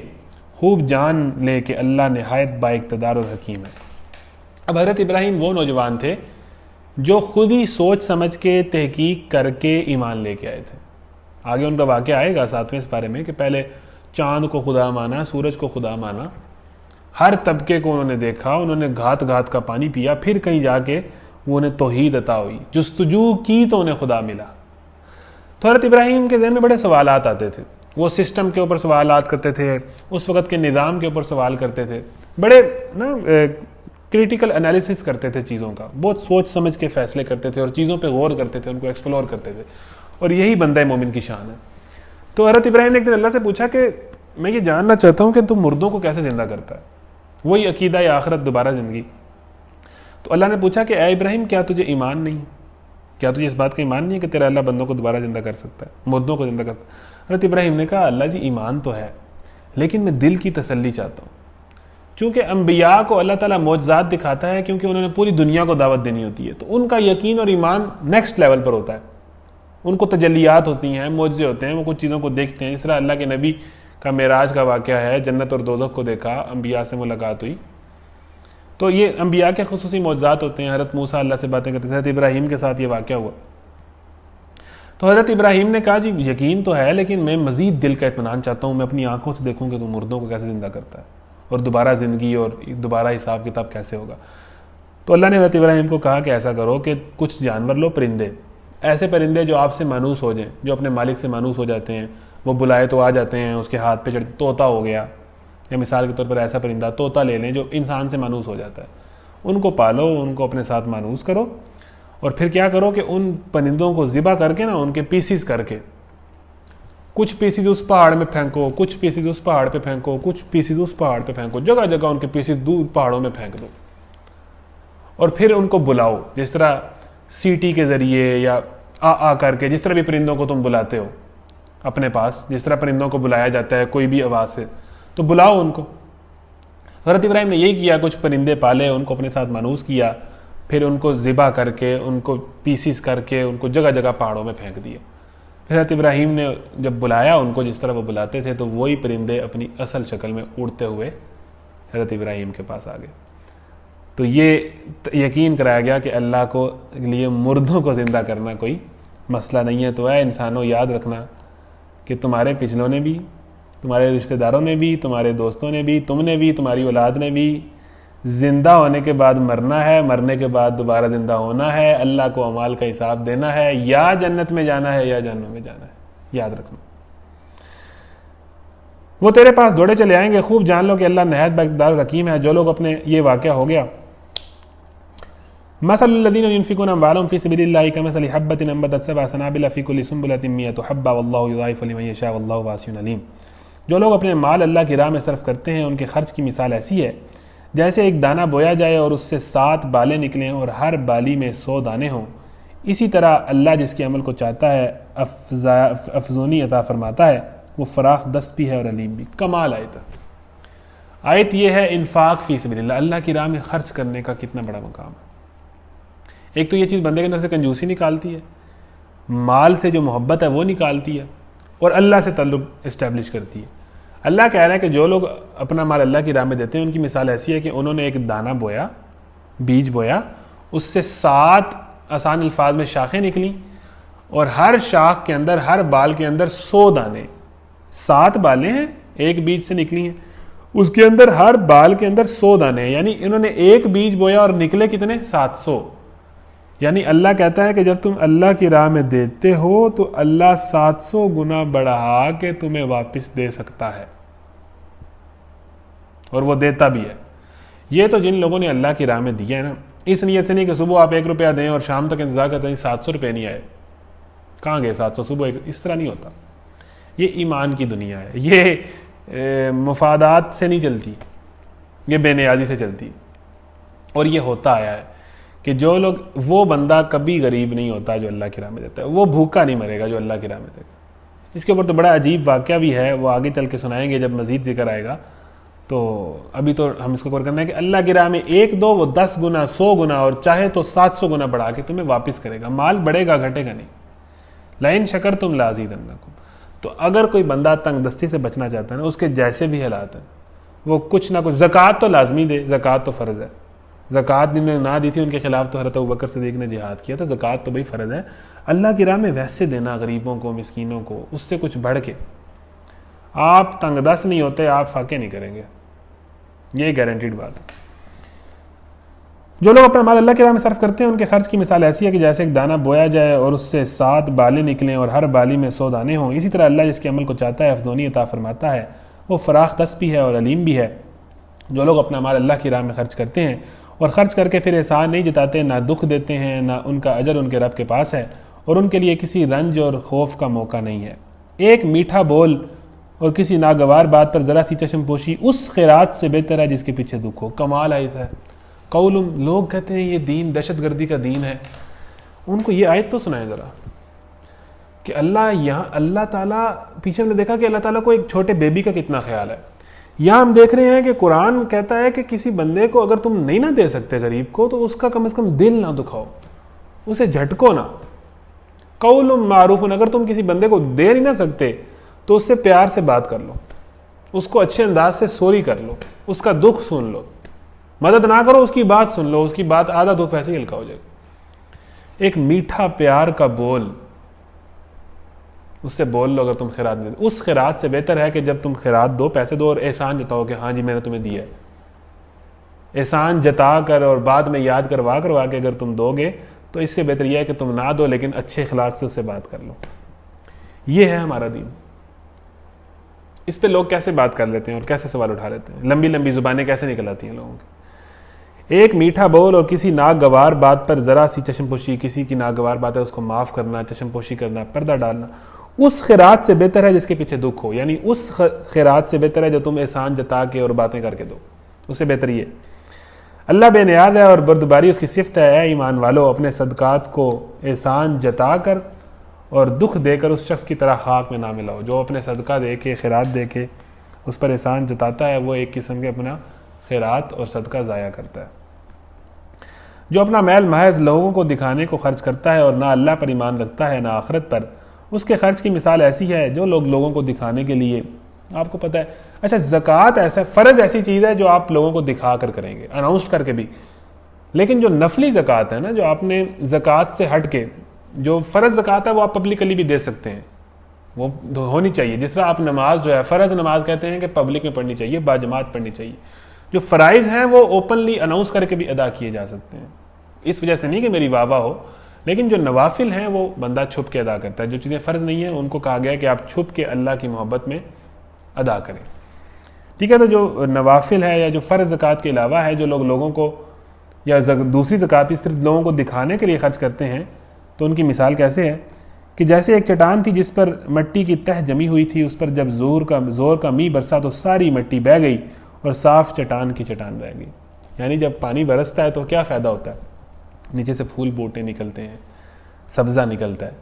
تو اللہ کہہ رہا ہے کہ یہ جو لوگ زکوٰۃ دیتے ہیں نا لوگوں کو دکھانے کے لیے یا احسان جتانے کے لیے، تو ان کی مثال ایسی ہے کہ ایک مٹی ہے، مٹی کے اوپر زکوٰۃ کی پیسے کی بارش ہوئی ہے لیکن کوئی فائدہ نہیں ہوا۔